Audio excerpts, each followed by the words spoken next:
Après un split et une reformation de 24 heures, Tits a décidé de prendre du recul. La faute à la flemme, autant qu'il passe, à l'absence insupportable de Manuel Valls, et à de nombreux uploads sur YouPorn, faut le dire, Kissam t'a beaucoup occupé.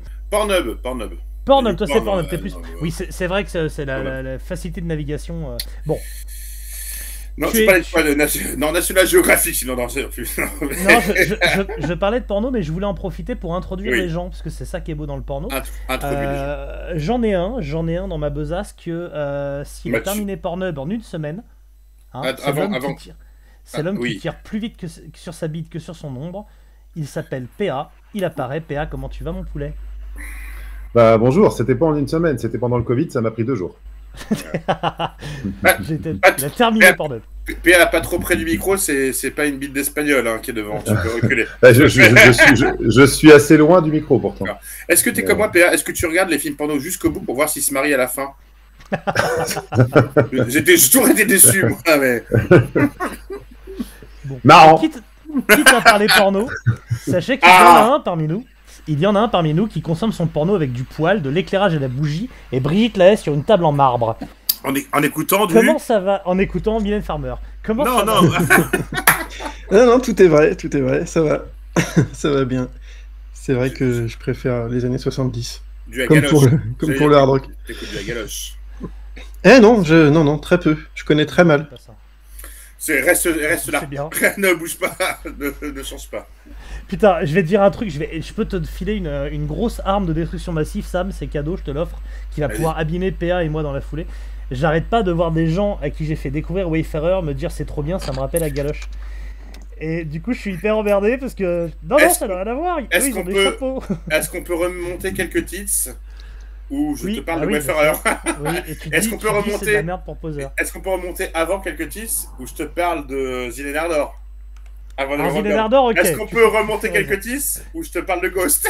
Je peux te le faire, ça, jusqu'à Motley Crue. Alors, c'est vrai, mais moi, j'ai pas de cancer. Je suis chaperché, là. Je suis assis la paix, normalement. Franchement, les gars, il était temps qu'on revienne. Je sais pas si vous avez vu, mais là, rien que cette dernière semaine, t'as Trump qui prend une balle dans l'oreille, l'abbé Pierre qui est pédophile, Ralph Schumacher qui fait son coming out et qui est en couple avec un Français ancien du Rassemblement National, Hidalgo et Jaja Castera qui se baignent dans la Seine, l'Angleterre qui a failli gagner l'euro, c'est quoi le bordel? Hidalgo, ça y est, c'est fait. C'est Walla Castera qui s'est baigné. Non, Hidalgo aussi. Et j'ai appris que 74% des Français voulaient plus sortir de chez eux par peur de se prendre un ballon de Marcus Thuram. Et ça... Ah, en plus, ça, c'est franchement... Et Colomboigny a mis un but. Il y avait des flashballs, maintenant c'est Marcus Thuram qu'ils envoient, et puis les LBD Marcus Thuram. Bon, c'est une vanne du Gorafi, je l'ai volé, je viens de l'avoir. Ah putain, tu voles des blagues au Gorafi. Ouais, mais pour une fois que je pas Mathieu, le nombre de fois qu'on m'a volé des vannes, tu le sais très bien. 2 fois. On s'en rappelle, c'est 2 fois. Alors... Bon, celle de Kate Bush qu'elle m'a piqué, je lui laisse. C'est pas une vanne, c'est un album, il est expérimental, il a dit. Allez, ça fait plaisir de revenir. Mais oui, ça fait plaisir. Comme disait Oasis, it's good to be back. It's good to be back. D'ailleurs, en parlant d'Oasis, tu les as presque vus en live? J'ai vu complètement un album d'Oasis en live, là, il y a 3 semaines. Je suis allé à Manchester voir les 30 ans de Definitely Maybe, l'album d'Oasis, à la maison mère. Dire en 2 mots si c'était moyen ou si c'était correct. Ce qui s'est passé à Manchester reste à Manchester. Ce qui s'est passé, c'est qu'il a flotté. T'as pris la flotte, c'est ça qui s'est passé? C'était exceptionnel. Non, j'ai pris la flotte quand je suis allé chercher ton vinyle, Mathieu. Ah. Que j'étais rentré à Airbnb pour me reposer avant le concert et que je t'envoie une photo et que tu me dises 3 heures après, je le veux. Tout ça pour un bootleg en plus, je crois. Je suis allé rechercher un putain de bootleg mexicain ou je ne sais quoi. Il était quoi, Mathieu? Une compilation italienne avec un faux Gandalf dessus, Gandulf. Voilà. Sur la pochette. Mais avoue un prix imbattable parce que du coup, bah, c'est un prix battable si quelqu'un vend moins cher. Donc tu m'as fait sortir en pleine flotte, tout à fait. Voilà, je te retiens. Écoute, t'as toujours aimé quand. Et Sam, toi qui viens de voir Liam Gallagher, t'as vu ce que Noël avait déclaré sur Dave Grohl récemment ou pas? J'ai vu, tout à fait, mais j'allais dire c'est de bonne guerre. Noël arrête pas quand il, enfin, tu vois, Dave fait sa petite phrase. On a tous envie d'être Liam, personne n'a envie d'être Noël. Bon, après, je le comprends, quand ils sont croisés au festival, il lui a pas adressé la parole, surtout qu'il a joué sur son dernier album à Liam.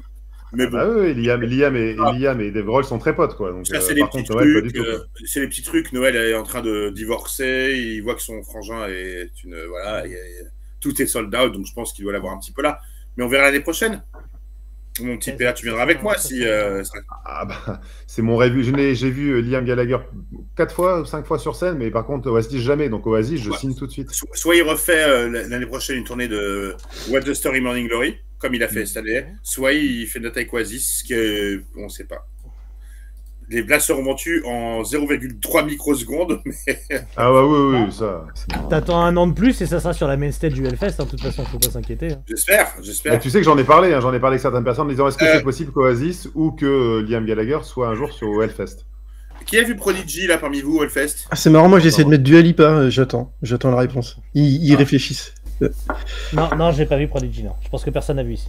Non, j'ai pas vu. Prodigy, ils sont tous, ils sont morts, d'accord. Okay. Bah oui. On parlera du Hellfest une autre fois, je crois, Mathieu. Bah non, Ah bon, t'avais prévu de le faire, non? Voilà. Vas-y. Non, c'est juste, et pour répondre à Oasis, je pense honnêtement que ça, comme Dua Lipa, ça va trop loin, j'ai du mal à imaginer. Mais moi, je serais plus chaud de voir Oasis que Oasis, ce serait le groupe le plus rock'n'roll qui ait jamais monté. Pour moi, Oasis, ça reste dans l'ordre du crédible, tout comme des groupes comme Muse et compagnie. Hein, ça me choque pas.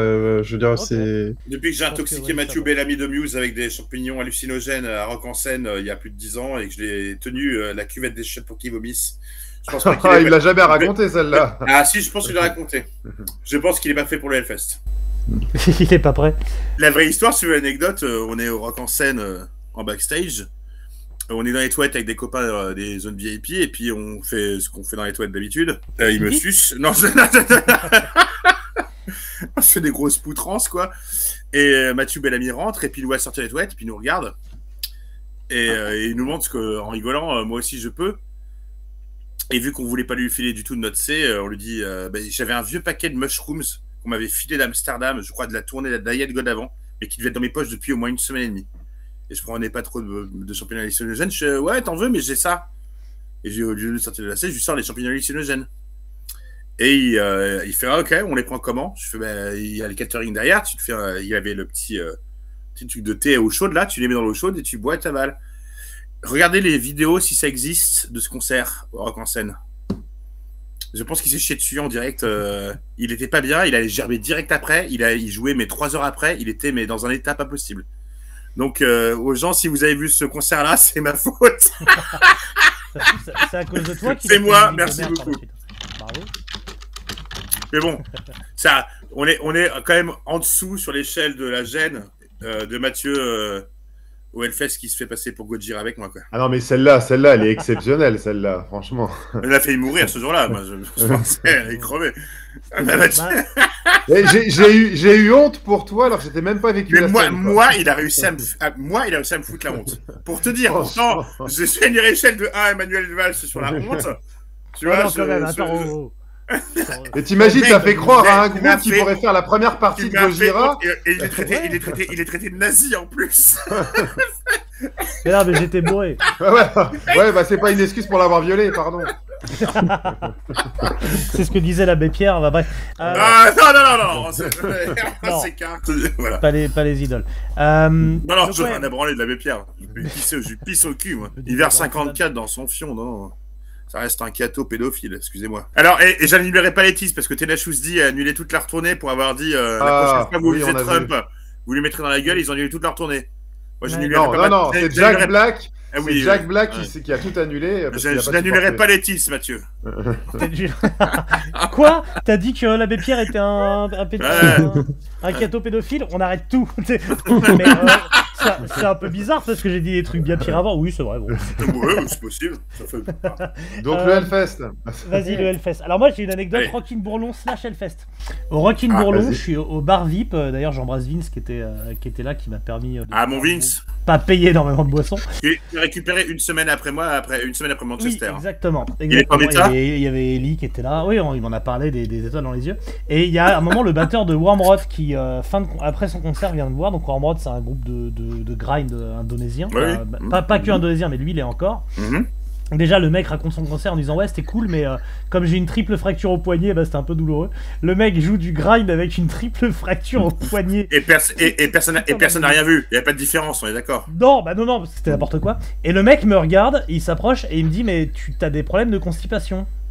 Ah oui, celle-là. Ah oui, c'est le mec qui... D'accord, voilà. Ok. Et je lui dis non, pas spécialement. C'est un chaman. Et bah, je sais pas, du coup il pose ses mains sur mon ventre et il me dit bah, il me fait un câlin du ventre, je sais pas, avec ses mains. Et il me dit bah voilà, c'est bon, maintenant t'auras plus de problème. Alors il était défoncé évidemment, code pour hacher. T'auras plus de problème de digestion, tout ça, puis il part, ça s'arrête là, tu vois. Donc je lui dis bon, très bien, je dois vivre un épisode, les gens autour de moi sont morts de rire, je dois vivre un épisode un peu concept. La semaine d'après, je suis au Hellfest et je croise le mec backstage. Je le vois au loin, je vais bouffer, tu vois. Et il court vers moi. Et il me dit ah, mec, alors, comment ça va ton ventre et tout Donc, putain, le mec se rappelle de moi alors qu'il était arraché. Je lui dis, bah, il va. Ni bien ni mal, enfin tu vois, 2 semaines de festival, je te cache pas que c'est pas la constipation mon problème, quoi, tu vois. Et il me remet la main sur le ventre, il me dit non, mais ça va aller mieux avec ce que je t'ai fait, machin. Il part et je ne l'ai plus jamais revu de ma vie et je souhaite plus jamais le revoir. Magnifique. Pour l'anecdote, pour rappel, c'est le groupe de la Chèvre. C'est le groupe qui a joué avec Biquette à son concert. Ah, avec Biquette. Mais non, t'es sûr de ça? Ah ouais, si, c'est vraiment possible. Biquette qui est décédé il y a quelques années d'ailleurs. Ah, donc le Hellfest. Bah, qu'est-ce que tu veux savoir? Tout, je veux tout savoir. Tout. Sauf Metallica, j'ai vu, tu m'as envoyé la vidéo. Non mais voilà, bah merde, moi je voulais parler Metallica.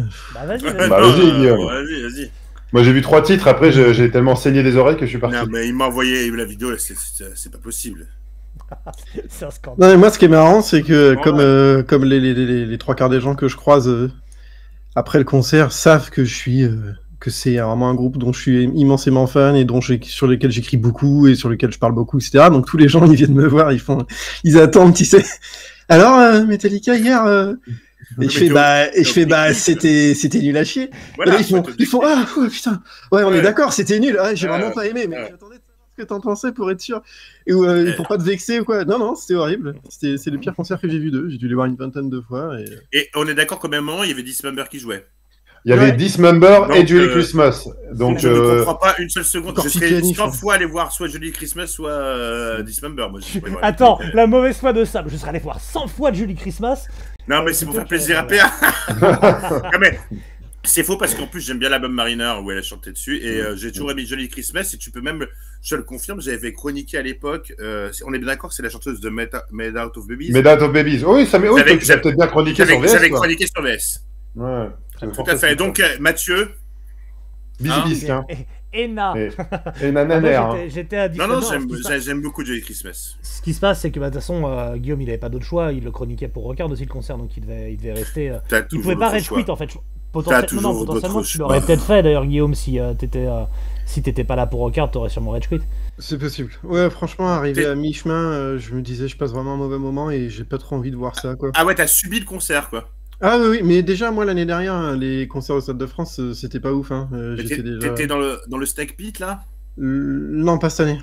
L'année dernière, j'y étais le premier soir, mais ça rend pas le concert meilleur, en fait, sauf si t'es complètement huilé par le fait d'être dans le Snake Pit, mais je veux dire, ça change pas la qualité d'interprétation. Après, je sais que les seules personnes dont j'ai entendu dire qu'ils avaient passé un bon moment, c'est ceux qui étaient dans le Snake Pit, mais parce que je pense que là, même si Metallica avait pas joué, s'était assis sur le bord de la scène et avait fait un poker avec les gens, ils auraient aimé, quoi. Enfin, voilà. Mais d'ailleurs, c'est un vrai problème, parce que t'as l'impression aujourd'hui que pendant, 20 minutes, il ne joue que pour les gens du Snake Pit. C'est quand même un vrai problème. Un peu ça. Ouais, et encore, même cette année, vu qu'il pleuvait et que le Snake Pit était...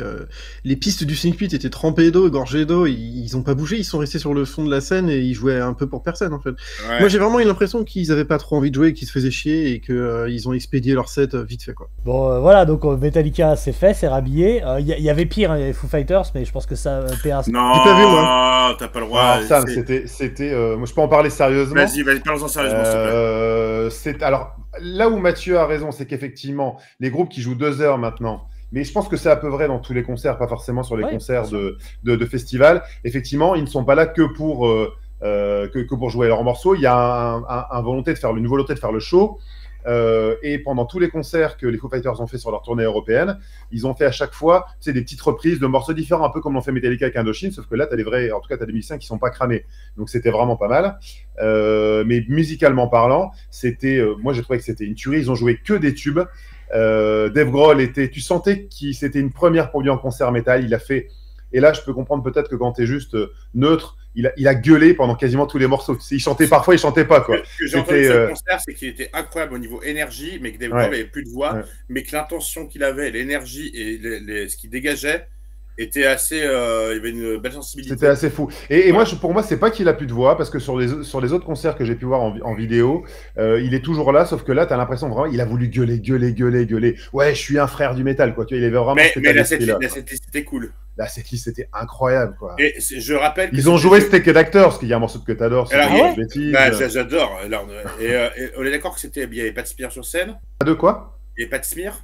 Il n'y avait pas de oui, Pat Smear, oui, il y avait Pat Smear sur scène, ouais, tout à fait. Et à la batterie, je crois que c'était Josh Freese qui jouait avec eux sur scène. C'était Josh Freese, et mec, Josh Freese, il t'a rajouté de la double grosse caisse partout. Il t'a mis de la double grosse caisse partout. C'est pour ça que je suis surpris que Mathieu n'ait pas trouvé. Après, Mathieu n'a pas trop de références. Non, mais Josh Freese est un batteur exceptionnel. Moi, je suis surpris que Mathieu ait été présent à ce concert. Je crois qu'il était présent à ce concert. Si, tu t'as vu au moins une demi-heure. Ouais, mais Mathieu n'aime pas les Foo Fighters de toute façon. En fait, moi, j'ai subi une demi-heure en mangeant vite fait, et je suis remonté en direction de je sais plus quoi, à l'altar, au moment où ils faisaient la reprise de Paranoid. C'était Morbid Angel. Mais c'est pas ta sensibilité, Foo Fighters, tu les aimes pas de base, donc va pas t'imposer 30 minutes si tu les aimes pas. Suffocation. J'allais voir Suffocation. Ah non, mais moi, c'est... Non, Suffocation, il jouait beaucoup plus tôt que ça. Ah, pour moi, c'était I Am Morbid, mais bon, bref, peu importe. Mais bon, et Josh Freese, le batteur, donc, qui est sur cette tournée, qui a remplacé donc Taylor. Qui a joué avec Nine Inch Nails, monsieur. Alors, Taylor est Josh Freese est un batteur qu'on utilise en studio, c'est un peu le Mike Porcaro moderne, si tu veux. Enfin, le Mike Porcaro, le Porcaro moderne. Il a fait les albums d'Offspring, il a fait les albums de A Perfect Cycle. Il a fait les albums de Korn, il a fait les albums de Nine Inch Nails, il a fait les albums. Non mais Mathieu, des groupes qu'on ne pas, Mathieu. T'es vraiment un conservateur de session exceptionnel. Le mec, il a le sida, le mec, il a eu 3 fois la grippe. Ok, très bien. Il a fait un album correct ou pas là? Tu m'as chié les. Le mec, il avait les sa mère, son petit frère. C'est vrai que j'ai ressenti un peu comme ça. PH, je vais parler à PH, je crois même. J'avoue que je l'ai ressenti un peu de la même manière. Là, tu sais très bien qui c'est ce batteur et qu'il est exceptionnel. Ah, mais il est exceptionnel. Voilà. Et de batteur exceptionnel et de Lars Ulrich. Non, mais est-ce qu'on peut parler? Alors du coup, on vient de parler des trucs que tu et donc oui, c'était un très bon concert. C'était effectivement pas une prestation parfaite d'un point de vue du chant de la part de Dave Grohl, mais il y avait effectivement une attention incroyable. Et c'était, je crois qu'il y avait une énergie folle. Il y a eu un petit creux. C'était complètement blindé. En plus, c'était l'enchaînement. C'était Queens of the Stone Age, Offspring, Foo Fighters. Donc, tu vois, Offspring, souviens-toi, Sam, on avait fait un concert ensemble à un FS, je sais plus trop quand. Et c'était, pour le coup, Offspring, c'était un peu. Le karaoké géant. Karaoké, maintenant, Offspring, c'était relou. Ils faisaient des blagues toutes les 2 secondes. Putain, ils peuvent pas s'empêcher, quoi. Et Queen of the Stone Age, Dave Grohl, il est pas allé à la batterie sur un des morceaux? Bah non, alors, moi, la théorie de Romain de New Noise, parce qu'en fait, on sait que Josh Homme s'est divorcé de sa femme. Il a un peu, alors je sais pas trop les détails, mais il a été quand même relativement harceleur avec elle, voire il a un peu violenté. Bon, ça s'est terminé très mal. Et le dernier album est notamment quasiment en majorité sur ça au terme des paroles. C'est assez dur. On a vu une prestation excellente de Queens of the Stone Age avec un moment ultra gênant par contre, où pendant un morceau, il lâche la guitare. C'est tabassé une femme avec Nick Oliveri. C'est dans le show, ça? C'est ça. Et il descend, tu sais, dans le public, et il se met un peu comme Bring Me the Horizon, tu sais, il se met à se frotter au public, il chante devant eux, sa chemise qui se fait arracher. Donc ça, c'était vraiment gênant. Et en plus, on avait vraiment l'impression qu'il était grave sous antidépresseur. Et qu'est-ce qu'on apprend 3 jours plus tard? Qu'il retourne aux États-Unis pour se faire opérer. Donc je pense que le mec était certainement sous calmant, sous médoc, sous tout ce que tu veux. Moi, je l'ai senti assez, peut-être alcool, un peu dépressif. Maintenant, la prestation, le chant était incroyable. Et on me disait, il n'est pas impossible qu'il soit pas frité avec Dave Grohl, mais qu'en gros, Dave Grohl est plutôt pris parti pour son ex-femme. Qu'il soit pas ramené. Ok, d'accord. Ok, ça expliquerait pourquoi ce sera, parce que je pensais, moi, à 100% qu'il allait jouer un morceau. J'étais convaincu qu'il allait au moins jouer un morceau, et quand il lance No One Knows et qu'il n'y a aucune annonce. No One Knows ou Go With The Flow, je pensais que c'était sûr qu'il allait se mettre dessus. Et ils ont joué ces 2 morceaux-là, bien évidemment.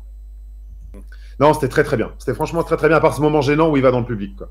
Alors on m'a dit aussi, pour ceux qui étaient, que Suicidal Tendencies avait fait un show absolument incroyable, mais j'ai envie de te dire comme d'habitude. Disons que moi j'ai préféré Biohazard, mais Biohazard. Et que Biohazard était peut-être le concert du festival. Ah, Biohazard, Mathieu, on s'est sauté dessus dans le pit, c'était incroyable, quoi. C'était marrant en plus parce que c'était un moment où on s'était perdu de vue. Ouais. Et je suis dans le pit. Tu sais, je suis avec Jules de Rockard et une pote aussi. Et on est plus posé sur le côté, tu vois, enfin concentré, mais à kiffer le concert. Et puis à un moment, je leur file mon portable et mes affaires. Je suis désolé, je peux plus tenir. À la Sam. À la Sam, exactement. Et je vais dans le pit et là, je me fais attraper par Père. T'es là. Et non, mais le pire, c'est que je te saute dessus. Je suis sur ton dos et il est quasiment à moitié en train de s'énerver. Il me regarde, il fait ah, c'est toi. Mais est-ce qu'on est d'accord, PA, qu'il a dû faire comme une Meshuggah au Mystique en disant, en regardant le concert avant, non mais Biohazard c'est du hardcore pour eux. Non, parce qu'il en a vu un bout. Non. Pour le coup, Biohazard. Il a filé dans le pit. Non, même pas, parce que Biohazard, on peut reprocher beaucoup de choses à Mathieu, notamment sur le hardcore, mais Biohazard, c'est des albums que tu as, en tout cas le deuxième et le troisième, puisqu'en fait le premier n'est pas celui qu'on croit. Il y a un premier album dont le nom m'échappe. Et effectivement, tu les as déjà depuis un moment. Je ne dis pas dire que c'était ton groupe préféré non plus, faut pas déconner, mais tu connaissais un peu. C'est mon groupe de hardcore que je connaissais bien, et surtout, je les ai vus au Motoc l'année dernière. J'en ai vu en plus, c'est vrai. Donc, même de 7. Et grand moment, c'est Billy Graziadei qui descend de scène et qui va jouer, mais dans le public. Mais vraiment, il était porté par le public. Il le fait tout le temps. Et il joue. J'ai fait 3 concerts de Biohazard en 3 semaines. Donc, j'ai fait Mystic Festival, j'ai fait à Lille. Il l'avait pas fait là. Et là, il l'a fait au Hellfest. Franchement, c'était. Il l'a fait à Paris. Et avec mon petit Bobby Humble, le tourniquet humain, quoi. C'est mon petit Bobby. Ah non, il nous écoute, Bobby. Là, et surtout, moi, ce que j'ai remarqué sur ce concert au Hellfest, c'est juste, ça m'a sauté aux yeux à ce moment-là, c'est à quel point leur batteur aussi est tight de ouf. Ouais. Bien sûr, mais tous. Ils sont tous, non mais les mecs jump comme des machines pendant une heure. Et ils ont annoncé pendant ce concert un nouvel album. Alors on verra, parce que bon. Tu vois, je veux dire, la créativité de l'époque, est-ce qu'ils l'auront, ça j'en sais rien. L'énergie, ils l'ont. La volonté, ils l'ont. Les femmes, ils les ont. Ouais, il faut juste d'après les stories qu'on voit de notre ami Evan Seinfeld. Il faut juste que Evan arrête ses conneries, et puis voilà. Bah, franchement, sur scène, il est parfait. Mais Evan, il a toujours été super sur scène, mais après, il est passé par sa phase acteur porno, puis après sa phase rap américain, une espèce de R&B pourri. Non, mais il avait fait une espèce de rock de motard, la Attica 7. C'était un mais il a fait un truc R&B pourri aussi. Hein. Ouais, mais il a fait plein de trucs. Mais lui, le problème, c'est qu'ils sont plusieurs dans sa tête, donc je pense pas que ça va changer comme ça. Moi, je l'ai croisé vite fait là en backstage, je trouve qu'il a pas changé. Il a toujours l'air un peu perché, quoi. Et Ivan, c'est le seul que je connais pas du groupe parce qu'il a jamais les nombres de soirées que j'ai fait avec Biohazard, quand il venait à l'époque à Paris, on finissait Hurling et tout. Et quand j'ai revu Bobby, tu l'as vu au Motocultor, Mathieu, machin truc. Ivan, c'est le seul qui ne venait jamais avec le groupe quand il s'amusait. Moi, je sais que je l'ai fait en interview il y a une quinzaine d'années, un truc comme ça, et il devait donc, il me plante, il me répond pas au téléphone, donc je fais bon bah c'est mort en fait. Ça... Le mec m'a planté, je verrai plus tard, je le ferai plus tard, je recalerai un truc quoi. Et genre 2-3 heures plus tard, je sais pas, on est quasiment au début de la nuit quoi. Il y a mon téléphone fixe qui sonne, et là en fait c'était lui, et il fait ah je suis désolé, j'ai loupé le truc tout à l'heure, mais là j'ai du temps si tu veux, blablabla. Et on a parlé pendant 2 heures, et il me lâchait plus à la fin, et même c'est le musicien qui te lâche pas, ça m'est pas arrivé souvent. Et à la fin il m'a demandé mon mail, et il m'a envoyé son mail, il m'a dit ouais si tu passes aux États-Unis passe chez moi machin. Les espèces, il y a quelques mecs un peu parce qu'ils sont, je pense qu'ils devaient il est dans le truc. Moi je te dis, quand je suis allé le voir dans le bus, c'est le seul dans le tourbus. Je me dis pourquoi il venait pas, place du Panthéon. Il est en train de regarder des films de cul et en train de faire un casting, tu sais, avec le livre de casting, et de choisir les actrices. Et je rentre, je dis pas de venir boire un verre avec les autres. Il me dit ah non, comment il me dit qu'est-ce que t'en penses, elle fake, hein, c'est une fake et tout. Il me montrait les actrices et je devais choisir les actrices de cul avec son livret quoi. Il était dans le tourbus avec la télé, et je lui dis mec, mec, il a été marié à Terra Patrick. Il a été marié à Terra Patrick. Il a mon respect éternel, quoi. Terra Patrick, quoi. Qui lui mettait 2 têtes et le sein de Terra Patrick. Je sais parce que je l'ai vu à côté de lui. Hein, il est pas grand. Je l'ai vu à côté de lui. Le sein de Terra Patrick faisait la moitié de son corps. À Terra Patrick, moi, dans les années 90, j'étais voilà. Bref, hein. Voilà. Et qu'est-ce que je veux dire là-dessus Oui, c'est d'ailleurs, Mathieu, tu m'as appris que c'était vraiment le cousin de l'acteur Seinfeld, ce que je ne savais pas. Oui, c'est le cousin de Seinfeld. Tous les Seinfeld sont cousins. C'est ce que m'a dit Mathieu. Il me semble que tous les Seinfeld sont cousins. Oui, il y a moyen. Et c'est quand même... Après, si on va par là, les mecs, entre eux, ils sont hyper antisémites. Moi, si tu me demandes. Et pour l'histoire, quand il joue dans Oz, dans la série Oz. Mais Jazz Hoyt dans Oz, mec. Jazz Hoyt. Il joue le rôle d'un extrémiste extrême droite, motard et tout. Et on voit, il joue le rôle d'un nazi dedans. Et on voit. Son étoile de David. On voit son étoile de David. On voit son étoile de David tatouée sur le bide. Et t'es complètement con, quoi, tu vois. Mathieu, je crois que tu l'as pas vu, Oz, dans les séries HBO un peu cute, là, entre les Sopranos. Ça a pris un coup de vieux, mais franchement, c'est génial. Non, c'est génial. Non, ça a pris un petit coup de vieux, mais il y a quand même un charme que tu verras nulle part et un côté extrémiste qui est fou, quoi. Enfin, la scène où le gars défecte dans la bouche de l'autre, là, ça va très très loin, quoi. Non, ne raconte pas. Ça, j'ai vu, mais c'était pas dans Rose. Tu verras, c'est une des séries où on voit le plus de tubs, ça va te plaire. Ah bah voilà, bah parfait. Et il y a Adébisi qui sera le personnage préféré de Mathieu, le grand black ultra musclé. Il y a plein d'incohérences puisque du coup Evan Seinfeld est circoncis alors qu'il est censé être nazi. Il est nazi, alors les incohérences, il a l'étoile de David sur le bide. Ah, la grosse incohérence, j'arrête de regarder. Là, c'est bon, alors écoutez, on a parlé de Zizi, on a parlé de Nichon, on avance un peu. On a parlé du Hellfest. On a parlé du Hellfest. Pas trop, mais... la Warzone, disons que la Warzone était un des meilleurs endroits du Hellfest. Moi, je trouve globalement, en 2 mots, la Warzone et la vallée deviennent les meilleurs endroits du Hellfest. Les main stages sont relativement insupportables. Après, bon, tu t'arrives à circuler. Par contre, Temple Altar, en fait, ils nous font chier avec leur Pagan à 2 balles. C'est insupportable, il y en a beaucoup trop. Ouais, mais ce que disait Mathieu dans son report, c'est pareil, c'est qu'il faudrait... alors, soit ils font une scène EV où ils mettent les scènes, comme tu dis, Altar et la Temple... plus éloigné de la main stage parce que pour quelqu'un qui va... moi qui écoute du death metal, tu le sais très bien. Pourquoi j'avais choisi aussi le Mystique l'année dernière? C'est pauvre, pauvre le death metal. Au death metal, c'est 0 maintenant. Et puis c'est quoi le death metal juste comme la dernière fois, juste à côté, où quand on était allé voir Candlemas et que tu entends les balances sur la main stage pendant qu'ils sont en train de jouer, non, c'est pas possible. Non, mais il y avait Sandy Sugabok qui était cool, mais... Oui, mais là, c'est vrai que même Dismember, à un moment, entre 2 morceaux, le chanteur commence à taper un speech et t'entends les premières notes de Nothing Else Matters. Et puis ça fait marrer tout le monde, ça fait marrer le chanteur, tu vois. Mais t'as un public de Metallica qui est là, qui est Borsen, que tu vois au fond. T'as potentiellement des notes où t'entends, et puis t'as la queue du Sanctuary qui peut passer devant en journée, le bar qui gêne, enfin tu vois, mine de rien, c'est des scènes qui sont... On l'avait déjà vécu, Mathieu, on l'avait déjà vécu avec Coroner et Gojira. Oui, ouais, mais même avec Sepultura, il y a 2-3 ans, c'était l'enfer pour circuler, quoi. Elle mérite une meilleure considération aujourd'hui avec ce nouveau Hellfest, cette nouvelle jauge, mais on sait qu'ils sont limités par la place et voilà quoi. Et par contre maintenant, tu disais la vallée et la Warzone, la Warzone est plus fréquentable maintenant. L'Altar et la Temple, elles font plus le plein comme avant aussi, hein, pour certaines têtes d'affiche. Moi, c'est impressionnant le peu de monde qu'il y avait à Emperor, alors que Emperor normalement c'est plein, quoi. Mais en fait, il y avait tellement de casus que les gens ils savent même pas trop ce que c'est, donc ils y vont pas, quoi. Et c'est cette année, j'ai senti quand même le manque d'ambiance de gens qui connaissent et qui aiment ce qu'ils sont venus écouter sous les tentes. Je l'ai senti davantage.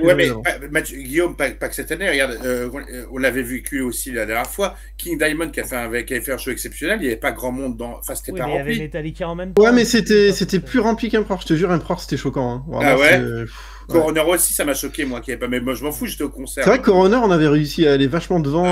Coroner, Sam, on était ultra devant. Oui, mais tu sais que derrière, il n'y avait pas grand monde non plus. Mais bon, c'est pas. Mais comme tu disais, Mathieu, dans ton report, dans la chaîne dont je tairai le nom, t'as raison, mais il faut. Moi, je pense en effet qu'il faut éloigner ces scènes-là. Parce que sinon, le DS et le Black, de toute façon, les gens ne viendront plus au Hellfest pour voir le DS et le Black, c'est du rajout en disant tiens, il y a ça et ça. Mais sinon, en fait, maintenant, tu vas dans un festival spécifique à ça. Il y a un truc que j'ai pas dit dans mon report, en fait, et c'est une faute, je trouve, c'est que nous, on paye pas. Tu vois, moi, je dis, ouais, c'est pas indigne la programmation Death Black, parce qu'on paye pas. Un mec qui paye 360 €, 340 €, je peux comprendre que c'est pas 5 groupes de Black, c'est pas Emperor ou les... Et je sais pas, et j'en oublie un, et Dismember qui pour 340 €. Le death metal, c'est quand même un style, je suis désolé, pour moi, c'est porteur du métal. Quand tu fais un festival extrême, avec autant de groupes, de hardcore, de ce que tu veux, le death metal doit avoir une place prépondérante. Le death metal, c'est la vie. Tu sais très bien, Mathieu. C'est pas mon avis, c'est la vie. On est 4 ici, je suis désolé, on est 4 gars qui ont traîné nos guêtres et qui travaillons, que pour vous travaillez, mais voilà, merci beaucoup, mais j'ai juste travaillé avec toi dans tout ce que c'est press metal et tout. Le death metal, et Guillaume, enfin, je sais pas, pour moi c'est important. Et là, La part de death metal que tu trouves maintenant dans Hellfest, elle est inexistante presque. Alors, il y avait, pour contrecarrer un peu ça, The Haunted, c'était blindé. Tu vois, alors c'est ok, death metal, et là, en fait, le truc, c'est que là, en fait, cette année, ils ont favorisé le death un peu technique ou alors le death un peu lisse que vous aimez pas trop, mais par exemple, c'était blindé pour le coup. Par exemple, Legend of the Damned, c'était blindé. The Black Dahlia Murder, c'était blindé. Mais par contre, c'est pas le death, voilà, c'est pas Ball Thrower, c'est pas Asphyx, c'est une autre forme de death. En fait, la nouvelle scène death un peu grasse qu'on aime beaucoup, enfin tous les groupes 20 Buckspin et tout ça, ça ne passe pas du tout au Hellfest. Ouais. C'est réservé un peu Killtown.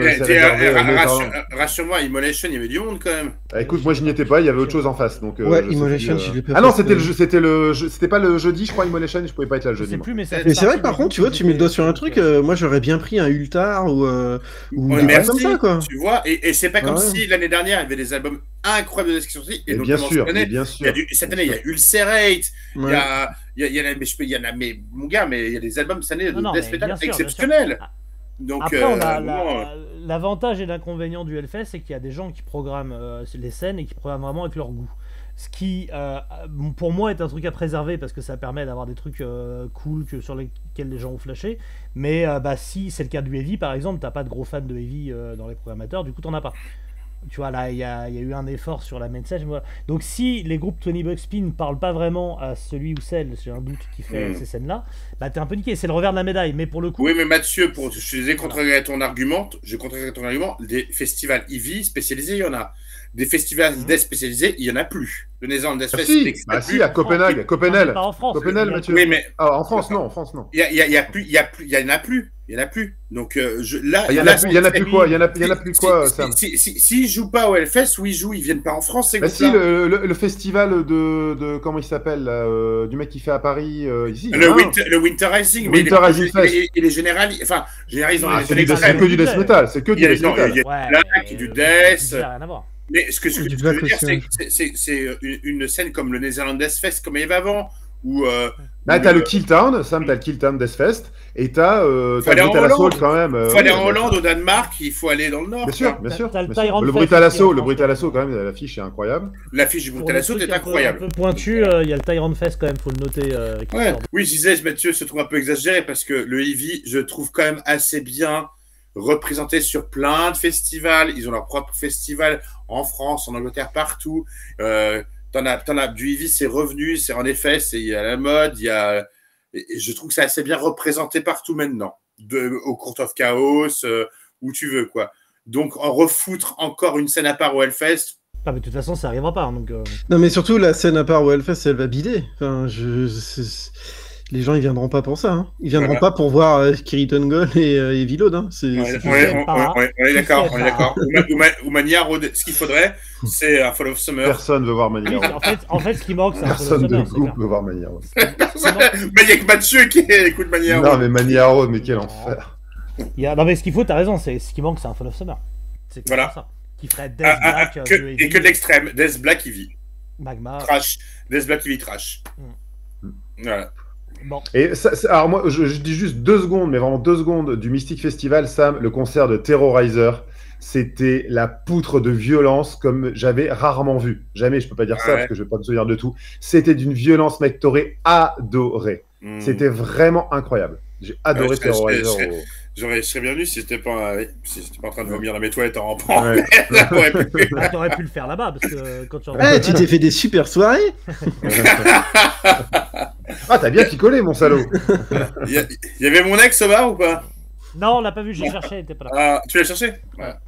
Oui, c'est vrai qu'on a regardé avec Mathieu, mais on n'a pas vu la dame. Enfin, on a vu des blondes avec des nez. On n'a pas vu la dame. Franchement, vu son âge, je pense pas qu'on puisse. La dame blanche. Bah, connard, on était à 2 doigts de la Becker. Mais arrête. La Bessam. Quel enfoiré. Bon, c'est bon, on a fait le tour des festivals, des groupes que tu voulais dire. Est-ce qu'on peut peut-être parler d'un groupe correct? Oh, non. Non. Non, bon, ok, je vous lis le message que j'ai eu, peut-être, qu'on sache un peu de quoi... Avec l'accent.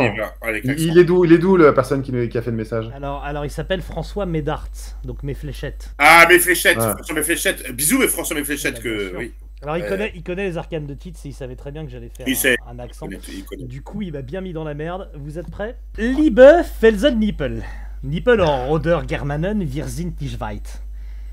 Electric Wizard, Do Petron. Do Petron. C'est tout de suite, t'as envie de lever le bras immédiatement, quoi. Welches eines der besten Alben der Welt ist? Und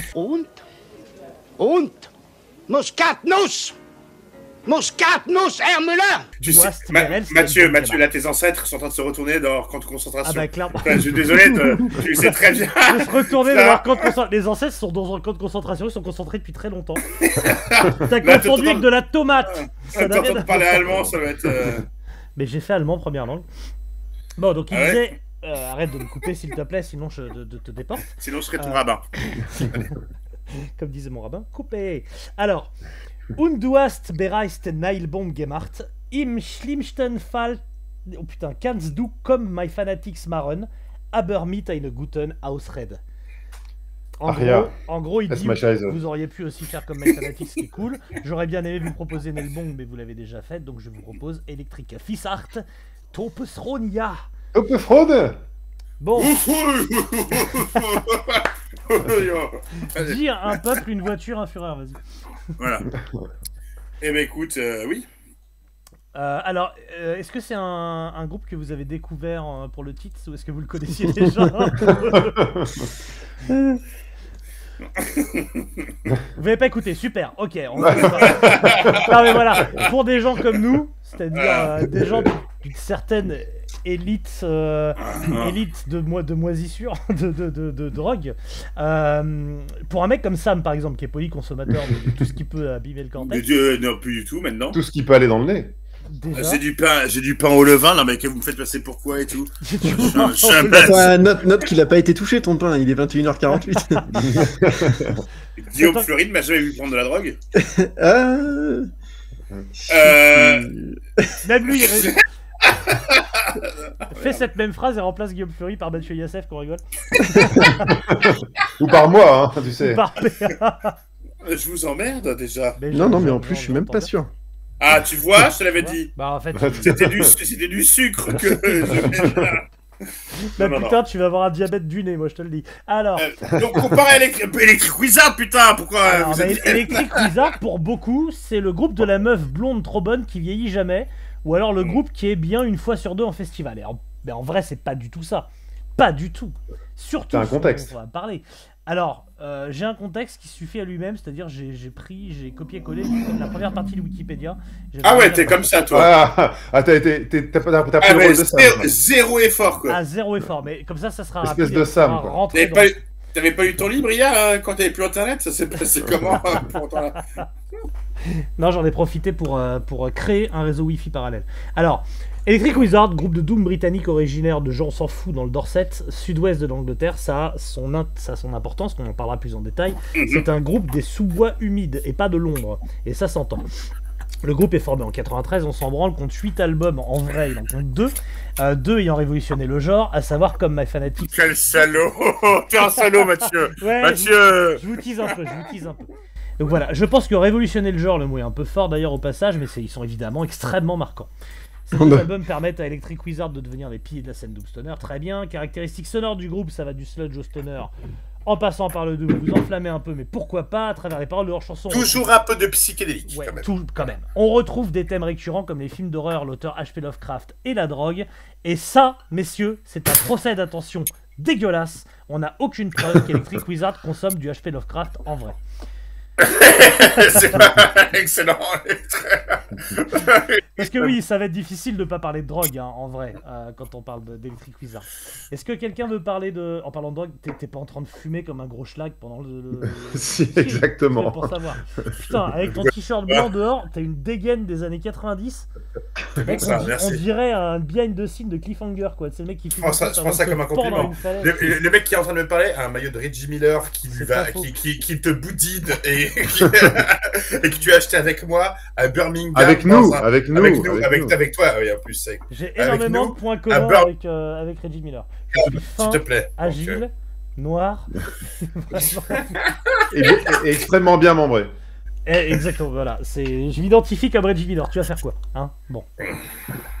Je contracte pas. Alors, les abdos surtout. Tu l'as préparée depuis combien de temps celle-là? Non, elle vient de sortir. C'est vraiment. Titre. Qu'est-ce que vous avez à dire sur votre rapport à Electric Wizard? Comment vous découvrez le groupe? Je suppose très tôt. S'il y en a un ici qui me parle de oui, je l'ai vu dans la Green Room, au Roadburn, il prend une baffe direct dans la gueule. C'est moi. On commence par le moins fan d'Electric Wizard de nous tous. Ouais, alors par contre, avant vous, Guillaume, je pense que ça va... l'enculé. Je le savais que tu prendrais mal. Moi, je pense être le seul ici à avoir vu ce concert d'Electric Wizard. Oui, j'ai parlé de Justice Barb, je l'ai interviewé. Non. Electric Wizard au bateau phare, la date c'était cathédrale. Electric Wizard Grand Magus. Je pense que j'étais le seul à y être. 200 personnes, on est d'accord? J'étais le seul à y être. Bien sûr. Penny Shelternet, voilà. Bateau phare, t'as raison, bateau phare. Bateau phare, je vous emmerde, j'étais là. Okay. Je répète la fiche, hein. Cathédrale, Electric Wizard et Grand Magus. Je le répète. Voilà. Pour 15 balles, je crois, ou 17 balles. Bon, alors du coup, vas-y, commence-toi. Non, Guillaume Fleury. Guillaume Fleury. Vas-y, ma couille. Non, mais... Marrant. Non, bah moi je connais vaguement. J'ai découvert, comme Mathieu l'a dit. Non, mais tu vois, en fait, j'ai même pas réfléchi. Je sais même plus. Ça fait tellement longtemps en fait que je sais même plus quand j'ai découvert, mais ça fait au moins 15 ans, ça c'est clair. Je crois que quand j'ai découvert, il venait de sortir. Putain, je sais plus quel album c'était. Je sais en tout cas que j'ai aimé dès le début. J'ai trouvé ça vraiment bien. J'ai trouvé Dobsthrone vachement prenant, vachement étouffant, vachement tout ce que tu veux. À l'époque, c'était quand même comme je découvrais un peu tous les... Parce que j'ai découvert en même temps que je découvrais le sludge, que je découvrais Yet God et ce genre de trucs, et donc forcément, ça a été comme une petite baffe. Mais par contre, je suis sûrement le seul ici, mais moi, en fait, je préfère le virage qu'ils font en 2007 avec Witchcult Today, en fait. Ça te pose des bases directes, ok. Moi, je sais que arriver là, en fait, c'est le moment où beaucoup de gens lâchent en disant, bah, ça change, c'est moins bien. Et moi, en fait, je trouve qu'ils trouvent leur apogée, elle est là en fait pour moi. Après, alors je dis pas qu'ils, je dis pas qu'ils ont pas fait des albums de trop ensuite, mais Witchcult Today, moi je trouve que c'est vraiment, ça s'arrête à Witchcult Today. Hein, et à la limite, ça s'arrête à Witchcult Today à la limite. Et le premier titre de Black Mass, de Jeanne Mass que j'appelle. Voilà. Moi j'aime beaucoup Black Masses aussi. Jeanne Mass, voilà. Et alors même qu'il n'y a pas Mark Greening sur ses albums, alors que je trouve que c'est vraiment un des plus grands batteurs en activité. L'un des plus beaux drogués de l'histoire aussi. Je te le dis aussi. Hein. Mathieu, tu te souviens oui. De VIP du Hellfest. En train de se piquer dans la bagnole avec sa condesse. Attends, où ça? Ah, il y avait les seringues. Tu parles de quoi? Ah oui, non, mais lui, il est costaud. Hein. Zone VIP au Hellfest, il s'était mis dans la vieille Mustang rouillée de la zone VIP, il se piquait avec sa condesse. Ah, ça, je me souviens pas. Moi, je me souviens de quand je l'avais accueilli avec Ramesses, si j'ai pas de bêtises, au combustible. Oui. Et la porte du van s'ouvre et le mec ondule fond en fait du siège jusqu'à par terre. Il se retrouve allongé par terre dans la rue et il rampe. Et il a fallu des mecs pour le relever, l'asseoir sur une chaise pendant genre 3 quarts d'heure pour qu'il reprenne ses esprits. Il était arraché. Et le mec, littéralement 1 heure après, donne un concert dément. Ça a niqué sa carrière de toute façon. Il y a eu un moment où déjà il multipliait les accidents de moto parce qu'évidemment conduire défoncer une moto c'est jamais une bonne idée. Et puis il a fait des choix assez on va dire assez discutables de carrière. Il est un peu comme mon sapin de Noël, quand il meurt il laisse, enfin tu vois, à la fin au mois de janvier, il laisse ses aiguilles partout, quoi. C'est Mark Greening et mon sapin de Noël, ils sont un peu similaires, quoi, là-dessus. Bravo. Et à chaque fois qu'il a pu relancer un truc qui était pas mal, ça a pas duré, quoi. Donc Ramesses, With the Dead, le premier album qui était excellent, puis après, bah, il y a eu des histoires politiques, ça collait plus avec Lidorian, etc. Enfin, je pense qu'il est insupportable sur le long terme. Faut je pense qu'il est ingérable, complètement ingérable. Il est camé, c'est comme le bassiste. Il est pas insupportable, il est ingérable. Maintenant, il a quand même pas mal évolué. Il a pas mal évolué pour le coup, parce que je l'ai fait en interview il n'y a pas très très longtemps, et je trouve que le deuxième album de son dernier groupe, là, qu'est-ce qu'il nous fait ça? Et qu'il nous montre son cul ou... C'est quoi ça, il nous montre son cul. Et je trouve que pour le coup, il s'est un peu calmé, quoi. Il est plutôt effectivement orienté picole, mais... tu parles de Dead Witches, non? Ouais, je parle de Dead Witches. Hein, ah putain, c'est nul ça. Oh là là. Après. Je suis pas d'accord. Le premier album est nul à chier, le deuxième, il y a vraiment quelque chose. je réécoute le deuxième. Moi, je sais que le premier, je l'ai attendu parce que j'étais hypé par le fait qu'ils reviennent et j'étais déçu. Mais après, les membres d'Electric Wizard, ça a toujours été un peu compliqué. Tous, quels qu'ils soient. Le bassiste tatoué avec les signes cabalistiques du Necronomicon sur la gueule. Liz Buckingham qui ne sait rien faire à part débarrer. Je suis désolé. J'ai déjà vu se gourer un jour Funeralopolis. Mais ma fille, elle joue à 8 ans, quoi. Enfin, à un moment, faut aussi. Non, elle sait pas. Mais par contre, ça les empêche pas de faire des concerts exceptionnels, notamment 2 fois au Hellfest. On a eu des Hellfest assez magiques. Hein. Un monumental où ils ferment le Hellfest, dimanche soir, je crois, sous la Valais. Et tu ressortais en titubant du concert. C'était. Quand ils avaient diffusé le film, quand ils avaient diffusé le truc rituel perversion, je sais pas quoi. Phénoménal. J'ai vu des concerts, mais phénoménal d'Electric Wizard. Le concert était incroyable. Et des concerts pourris aussi, il faut dire ce qu'il est. Et on a eu. En fait, j'ai fait un Hellfest pourri. J'ai plus l'année en tête, mais j'ai fait un Hellfest. En fait, c'est qui tout double, quoi. En fait, c'est vraiment qui tout double. Et d'ailleurs, c'est marrant parce que le Hellfest dont tu parles, comme moi, je suis super fan d'Electric Wizard. J'étais allé derrière la scène à ce moment-là parce que je voulais les voir arriver, quoi. Je voulais les voir monter sur scène et tout. Et ils sont vraiment littéralement, enfin, tu sais, les groupes en général, ils arrivent, comment dire, à l'entrée, accueil artiste, ils prennent leur ticket catering, et nanana, ils vont dans leur loge et leur machin.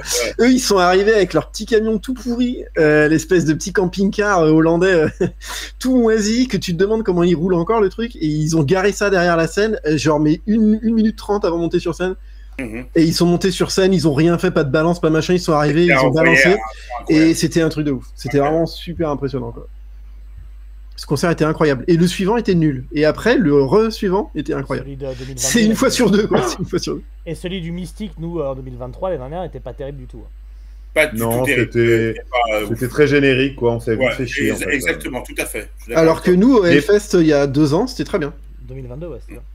Je trouve que déjà, il faisait pas noir, donc c'était un peu compliqué. Quand il fait encore un peu jour, tu vois, Electric Wizard, c'est pas parfait. C'est pas une excuse, mais ça a du mal à te mettre dans l'ambiance. Et ensuite, ils ont axé la setlist sur les 3-4 derniers albums. Et en fait. Moi, à cet Electric Wizard, c'est très simple. Déjà, s'il joue 1h10, 1h20, c'est très bien. Tu mets quoi en 1h20? Funeralopolis, Witch Kill Today, We Hate You, tu rajoutes 2 morceaux et c'est fini. Le problème, c'est que justement, ils renouvellent très rarement aussi leur setlist parce qu'ils en ont rien à foutre, je pense. Et c'est vrai que des fois, au bout d'un moment, c'est. On a envie d'écouter Funeralopolis et Witch Kill Today.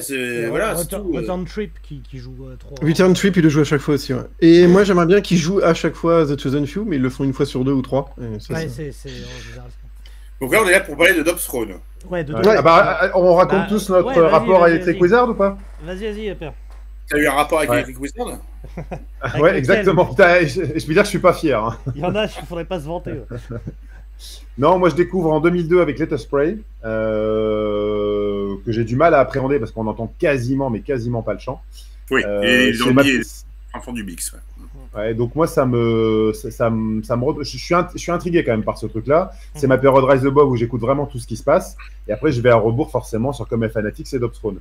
Et le premier concert, Mathieu, je vais déjà raconter 50 000 fois, mais le premier concert que je fais d'Electric Wizard, c'est en 2005 au Roadburn, où je fais sur la Green Room, on a Electric Wizard, Iron Fire, donc qui était sur Bless Black Wings, donc en plus, en tout cas une période incroyable. Enchaînement Alabama Thunder Posse et Sun. Donc vraiment grosse affiche et moment exceptionnel. Et en fait, moi je vis parce que pour moi l'âme d'Electric Wizard, effectivement, Jus Oborn, parce que moi je l'ai très longtemps appelé Osborne, alors que c'est pas du tout Osborne, c'est Jus Oborn. Pour moi c'était bien évidemment lui, mais c'était avant tout Tim Bagshaw et aidez-moi le batteur dont on a parlé tout à l'heure, Mark Groening. Et en fait, Tim Bagshaw, pour moi, apporte vraiment le côté noir, le côté sombre, le côté haine, en fait, qu'il y a dans Electric Wizard, qu'il y a surtout dans Dob's Throne et dans Come My Fanatics. Et c'est pas pour rien, d'ailleurs, que Tim Bagshaw fonde derrière Rameses.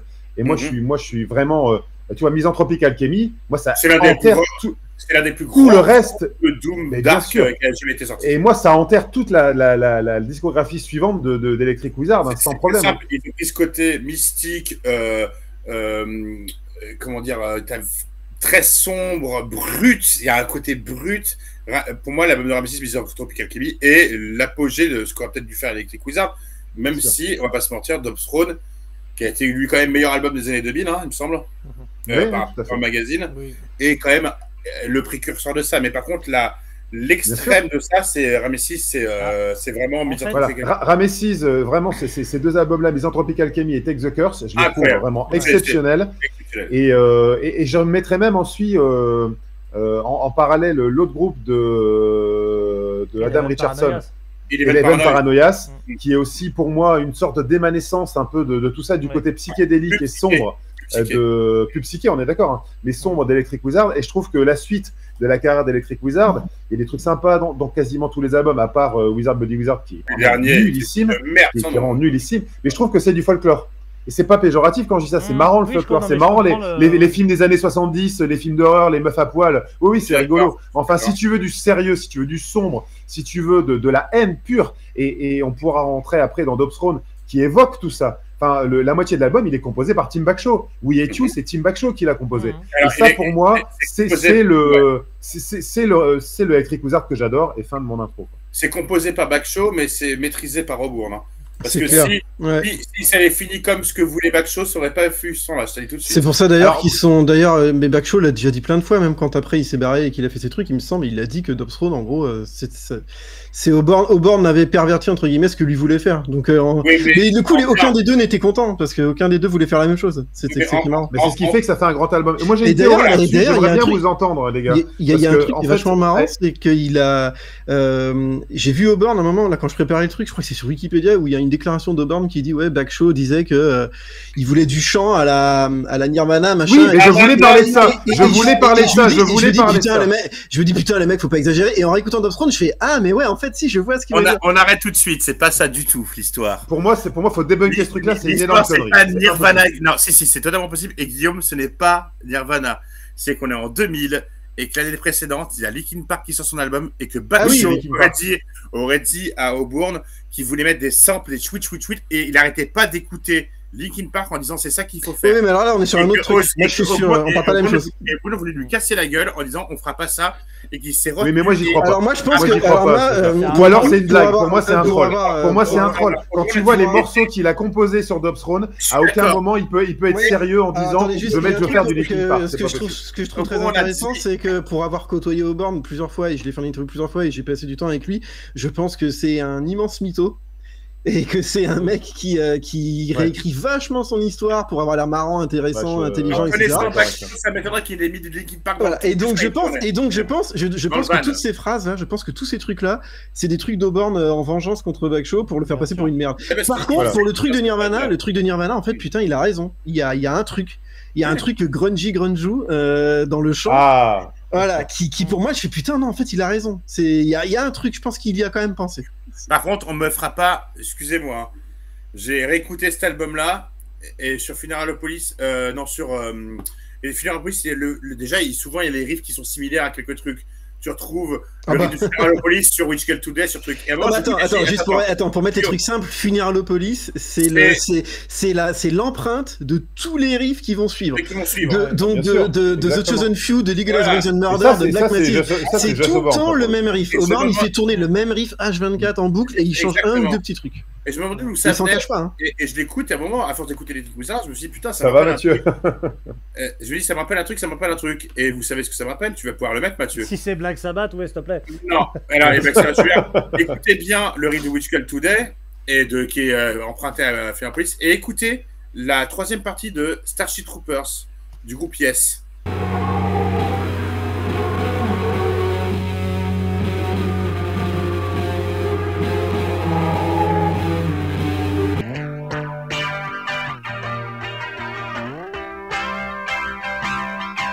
Bon, après, la mélodie, elle est tellement simpliste. La mélodie est tellement facile que...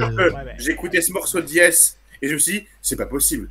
Tu vas pas me faire croire que... Même tu sais, franchement, quand tu prends ta guitare, tu prends ta corde de mi, je sais pas, les cases entre 3, 5, 7, et tu fais un peu n'importe quoi, en sachant pas très bien jouer, tu vas le trouver ce riff. Hein. Il est tellement facile. Il est tellement ultra simple. En effet, Mathieu, et là on va rebondir sur Mathieu qui va pouvoir nous parler de ça. Non, faites pas ça, rebondis pas. Je vais te rebondir sur ça, sur le côté Black Sabbath, parce qu'il y a le côté Black Sabbath. Ah bah encore J'ai l'impression. J'ai le sentiment qu'il aime Je pense qu'ils aiment bien Black Sabbath et Motorhead, quoi. Plusieurs choses. Moi, donc du coup, pour rebondir sur tout ce que vous avez dit, parce que vous avez, c'était foisonnant, c'était passionnant. Moi, je découvre Electric Wizard à la sortie de Witch Call Today, qui est un album que j'adore. Très tard.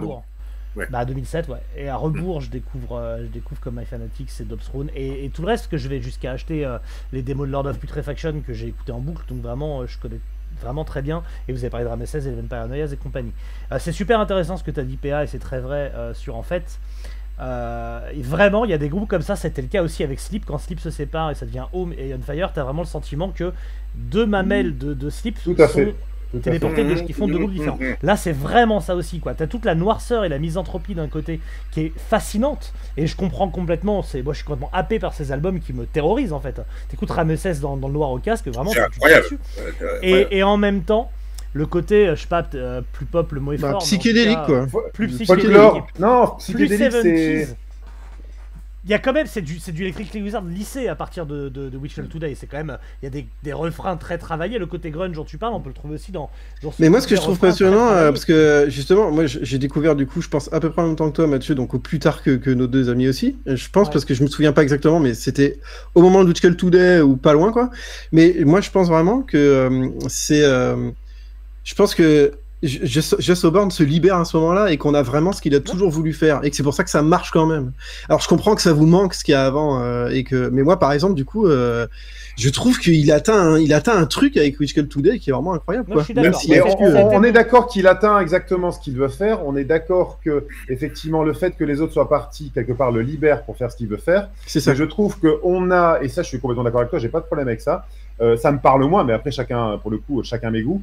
La seule chose, c'est que justement, les albums, je trouve, il doit y avoir d'autres exemples, et vous, les historiens, on va dire, là, Mathieu et Guillaume, vous allez pouvoir me citer des exemples, mais j'ai le sentiment que des albums, et moi j'en ai un en tête, c'est My Arms Yours d'Opes, par exemple, les albums qui ont été enregistrés quand le groupe ne va pas bien, quand il y a des dissensions dans un groupe, quand c'est un mariage contre nature, c'est là où tu vas aboutir à quelque chose d'assez fou, d'assez exceptionnel, d'assez sombre et noir. Et quand les Dobsthrone en est le meilleur exemple. Quand ils sont obligés de faire des concessions mais que les concessions marchent, quoi, parce que ça marche pas. Si on rebondit sur ce que P a dit, l'album Rumors de Fleetwood Mac a été accouché dans la douleur et c'est le meilleur du groupe. Parce que si vous voulez qu'on parle d'un groupe, qui sort un album quand il est obligé de faire des concessions, on peut parler de Morbid Angel et Divinum Insanus. Alors. On va rebondir sur ce que tu disais, Guillaume. On peut parler de Technical Ecstasy de Black Sabbath aussi, et c'est intéressant. Voilà. Excellent. On va rebondir sur ce que tu disais, Guillaume. Moi, je t'expliquais pourquoi Witch Call Today, j'ai commencé à lâcher, et ce qui m'a continué à m'accrocher, c'est le titre Witch Call Today. Mais sur Come to My Fanatics et sur Dobsthrone, il y a encore ce côté très sombre qui va être après vraiment exploré par Ramesses. Quand on arrive sur Witch Call Today, pour moi, je sens déjà le côté sorcière Disney, le côté vraiment, pour moi, c'était vraiment le côté sorcière de Salem, vraiment le côté American Horror Story saison 3, quoi. Tu vois, c'était beaucoup j'entends. Tu vois. Après, d'ailleurs, quand il y avait le bassiste Rob Alissa, qui était d'origine maghrébine, c'était les sorcières de Salam, carrément, mais bon. et je vais même te dire un truc, à quel point ça a été... Je pense que le groupe, ils ont fait un clip officiel avec des images de sorcières et tout, qui est un peu nul. Moi, ce qui m'avait raccroché au groupe, c'était une fan vidéo. Le mec avait pris, qui n'existe plus sur YouTube. Je suis désolé parce que je l'ai cherché pour que tu la montres, mais en fait, on la trouve plus du tout. J'arrive pas à la trouver. Si vous arrivez à la trouver, quelqu'un a pris le morceau Witch Call Today et a mis les images de Fantasia, tu sais, la dernière scène avec le réveil du démon. Excellent. Et ben, je te jure, c'était incroyable. Et tu retrouvais un peu ce côté sombre. Ouais, mais il existe sur Dobsthrone ce côté brut. Et il y a même un côté un peu, comment il s'appelle, tu vas m'aider, PA. L'auteur de c'est Howard, l'auteur de Conan le Barbare. Oui, tout à fait. Ben, quand il y a un morceau qui est brut, un peu à la Conan le Barbare, tu sais, qui s'appelle le Barbarian, je crois. Et il y avait encore ce côté brut et très sombre qui a disparu, je pense, qui était beaucoup plus travaillé sur Witch Call Today et et voilà, cet album. Ah non, mais Dobsthrone est beaucoup plus difficile d'accès que Witch Call Today. Cet album, pour moi, il est. Tu disais, Mathieu, en ton introduction, que ça, pour toi, tu trouvais que c'était un peu abusé le mot précurseur ou révolutionner. Pour moi, ça révolutionne rien, mais c'est autre chose. Pour moi, il révolutionne un truc parce qu'il mélange vraiment. C'est le premier groupe qui mélange vraiment. Tu vas me parler de Cathédrale, mais c'était plus Ivy. Mais vraiment le côté barbare, brut et très très psyché et très emmené dans sludge, et sludge, quoi. En fait, sur Dobscron, c'est du sludge. C'est ça qui est intéressant. Il n'y en a plus du tout après. Après, on pourra parler de Witch dans un si, Guillaume, il y en a après sur Let Us Spray. Sur Let Us Spray, c'est quand même... Ah oui, non, mais moi je parle après, la phase d'après, la phase au bord libre, quoi. Tu serais d'accord avec moi que après, t'as l'autre pendant, c'est Acid Witch qui avait le côté Ivy Sorcière qui était rigolo. Mais là, rigolo, quoi. Rigolo, si tu veux. Mais cet album, pour moi, Dobscron, est quand même, t'as beau dire le contraire, Mathieu, il y a Sleep, il n'y a pas de souci. D'un côté, tu as Monster Magnet, il n'y a pas de souci sur ce Stoner-là. De l'autre côté, tu as Chaos en bas, il n'y a pas de souci. Par contre, pour moi, le son de Dobscron, le son d'Electric Wizard qu'ils ont sur cet album-là a été pompé et a été... De toute façon, voilà. De toute façon, tu mets le doigt sur un truc. C'est facile de voir que Electric Wizard est un groupe important précurseur et ça, c'est qu'ils se sont fait pomper par un millier de groupes de merde. À commencer par un groupe qui s'appelle carrément Dobscron, qui est nul à chier et qu'on subit encore aujourd'hui. La balle perdue, Mais ça n'a rien à voir. C'est peut-être le moment où faut laisser parler ceux qui savent. Du coup, parce que ouais, non, mais c'est rien à voir avec le fond de l'album. Non, mais par contre, c'est vrai qu'il y a franchement, juste une petite parenthèse, blague à part, mais ça devient un sketch. Non mais là c'était une balle perdue pour Dobscron parce qu'ils ont le même nom, mais c'est. Il paraît que, selon Vincent, il c'est pas lié, ouais. J'y crois pas. Selon Vincent, il connaissait même pas, quoi. Ouais, c'est ça. Ouais, c'est comme Red Haven Fit, ils connaissent pas Led Zeppelin. En fait, c'est. Non, moi je me dédouane. Vincent c'est un copain. Mais c'est incroyable, tous les mois, le nombre de disques qu'on reçoit de sous Electric Wizard. Encore là, 15 ans, 20 ans après qu'ils aient sorti leur disque majeur. Dès qu'un groupe veut se mettre à faire une espèce de doom un peu occulte ou quoi, c'est du sous Electric Wizard. En fait, c'est une musique fun et facile à faire. Exactement. Pour que ce soit intéressant, c'est pas facile, mais c'est voilà. Et en fait, moi, c'est ça que je voulais dire sur Witch Cult Today et sur Black Mass. Black Mass 6, l'album c'est le Black Mass 6, pardon. C'est des albums, j'entends tout ce que dit PA, etc. Mais étant donné que c'est des albums qui ont été repompés jusqu'à la moelle, à commencer par Monolord, hein, c'est Monolord, la matrice. Monolord, merci, il y a un titre, Monolord. Bah, Monolord, ils ont un bon titre et ils ont pas un album qui peut regarder Black Mass 6 ou Witch Cult Today dans les yeux. Et c'est le cas de tous les des 150 000 autres groupes du genre. Il en sort tous les mois de toute façon. Il en sort tous les mois.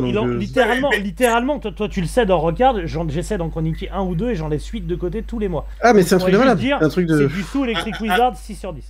Un mec qui écoutait Witchfinder Général pourrait dire la même chose de Electric Wizard après en disant ils ont tout pompé à Witchfinder Général. Non, pour le coup, non. À part mettre du gros son et une grosse disto. À pas mettre une grosse disto. Ce qui a été pompé sur Electric Wizard, c'est pas uniquement le son. Alors c'est les manières de faire les riffs, c'est les types de riffs, et c'est aussi ce type de chant un petit peu emprunté aux années 60, éthéré, crié, dont il y a que finalement une Lacine of the Dead Beats qui a réussi à faire un truc intéressant après Electric Wizard, j'ai l'impression, parce que les mecs, enfin c'est vraiment au bout d'un moment, c'est, tu sais, ils foutent de la reverb à fond et puis voilà, parce que ça permet de ne pas savoir chanter et de chanter quand même. Voilà, et puis de crier comme un sac, voilà, mais et ça a été. Enfin bon, tout ça prouve quand même que le groupe a eu vraiment un impact colossal sur... Bien sûr. Évidemment. Et il y a l'imagerie aussi. Non, j'allais dire, j'avais une question, mais elle n'est pas forcément... On n'est pas obligé de le faire maintenant, parce que ça fait limite un peu conclusion, mais c'est quoi votre titre préféré sur cet album? Parce que si on revient sur l'album, sur le Stone. Faut être sérieux, c'est Funeralopolis. C'est Funeralopolis, moi non. Parce que s'il n'avait pas eu... oui, mais je sais bien, mais s'il n'y avait pas eu Witch Cult Today après, c'est Funeralopolis qui... Tu me demandes de faire écouter Electric Wizard, tu mets quel titre? Funeralopolis? Bah oui. Bien sûr. Après, non mais bien. Alors que je vous ai pas demandé quel est le titre le plus culte de moi, c'est bien évidemment Funeralopolis. Moi j'adore. Moi c'est Eyes the Witchfinder. Eyes the Witchfinder, c'est un morceau exceptionnel. Exceptionnel Eyes the Witchfinder. Déjà, non mais reprenons dans l'ordre, parce que moi ma conclusion, ça serait presque de dire que de cette période-là, je préfère en tant qu'album comme ma Fanatics. Mais oui, je peux l'entendre. Ça s'entend complètement. L'album, il a deux grandes choses. Moi, je pense qu'on peut deux sous-chapitres en gros sur son album. Un, Funeralopolis qui a un riff, une montée, une construction qui est matricielle et qui est Vinum Sabati avant. Il faut mettre les deux. Vinum Sabati qui enchaîne sur Funeralopolis, parce que Vinum Sabati fait 3 minutes 5 et ça. Oui, mais c'est une intro en fait. C'est pas vraiment une intro parce qu'il y a quand même un truc tribal dessus. Non, mais bien sûr, c'est pas qu'une intro, mais elle est là pour te poser une ambiance. Elle est là pour te poser la radicalité, l'ambiance du groupe et de l'album, pour t'amener sur ce riff. qui arrive totalement sabbatien, à tel point que les bruits de tout, de fumette et de bong, quand t'écoutes le casque, tu les sens vraiment, c'est évidemment du Sweet Leaf à 300%. Ah, mais de toute façon, sur tous les albums de Trick Wizard, même les derniers, il enregistre quasiment en freestyle, en jam. Hein. C'est donc de toute façon, c'est pour ça qu'il garde les tout, les machins. Il improvise, même, je crois que c'était Buckingham m'avait dit, elle m'a dit, elle découvre le chant des fois en même temps que lui. En fait, elle se rend compte qu'il arrive, il improvise un peu n'importe quoi, et hop, ça y est, on la garde. Donc c'est ça, mais c'est ce qui rend le truc intéressant aussi. Ouais, mais ce qui fait qu'il y a un moment il avait un peu le feu sacré, et puis que quand il n'y a plus, c'est gênant. Forcément, quand tu arrives à 5 ou 6 albums à faire ça. Cette formule-là, elle peut marcher que 2-3 fois. Voilà, après, et puis quand t'es pile dans ton mood créatif et il est plus là-dedans. Oui. Voilà. En plus, Auburn, c'est un mec qu'il a toujours fallu pousser au cul pour faire les choses. C'est-à-dire que déjà, je sais que Lee Dorian m'a déjà dit qu'il fallait tout le temps qu'il leur réclame. C'est lui quasiment qui l'a forcé à faire Dobstron. Hein. Ouais, et quand ils sont partis de Rise Above, donc c'était juste avant Time to Die, Lee Dorian me disait, Auburn lui répondait, mais lâche-moi, va te faire enculer, j'ai pas envie de sortir un album, tu me casses les. Enfin, tu vois, et c'était vraiment. L'absence de Lee Dorian à partir de Time to Die joue beaucoup sur la qualité de l'album. Je pense qu'il avait un rôle de directeur artistique que les mecs de Candlelight. Oui, il leur fallait. Moi j'aime bien Time to Die, mais après le truc c'est que j'ai l'impression faut le pousser. C'est un mec qui est vachement dépressif, vachement dans sa bulle, tout ça. Il faut le pousser à sortir quelque chose. Alors quand ça sort, c'est magique. Et quand ça sort pas, c'est pas ouf. Et pour répondre à ta question, PA, Funeralopolis mis à part, moi c'est l'enchaînement. Pour moi c'est le même titre. Hein. C'est The Hills Have Eyes, donc la cognée des yeux, enchaîné avec We Hate You, parce que The Hills Have Eyes a ce petit côté Black Sabbath au début présenté en petit bluesy, juste, tu sais, comme il sait faire, tu sais, un peu, pas très juste quelquefois, mais qui te fait un petit peu le côté brut, un peu bluesy, et il enchaîne avec ce côté brut de We Hate You, et moi cet enchaînement-là me rappelle vraiment un côté Black Sabbath, et j'adore. C'est We Hate You que Backshaw prétend avoir écrit en 2 minutes, montrant. Exactement. Sam, je te conseille, mais tu l'as peut-être déjà fait parce que c'est quand même un peu classique pour toi et moi. Mais écoutez Dobstron au casque, en lisant du Berserk, mon gars, je peux t'assurer que c'est l'angoisse assurée.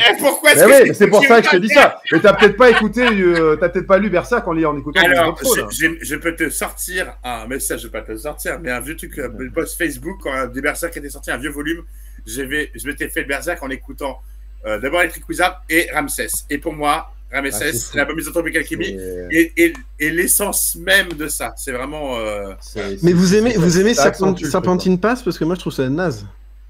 Moi j'aime bien, pour moi c'est pas incroyable. C'est pas nul, mais voilà, exactement. Pas nul, mais c'est pas celui qui me. Voilà. Ah là, c'est. Il fait pas sauter les braguettes. Ramesis, pour moi, c'est exceptionnel. Ramesis Eleven Paranoias, pour moi, c'est. Tu te souviens, Mathieu, de ce concert d'Eleven Paranoias qu'on a fait ensemble à Paris là. Il fait aussi. Non, qu'il y avait que Mathieu et moi, on venait de se faire tatouer. Au Frisson Acidulé, t'étais pas là, mais tu l'as. Ah, Frisson Acidulé, mais j'ai vu celui d'avant.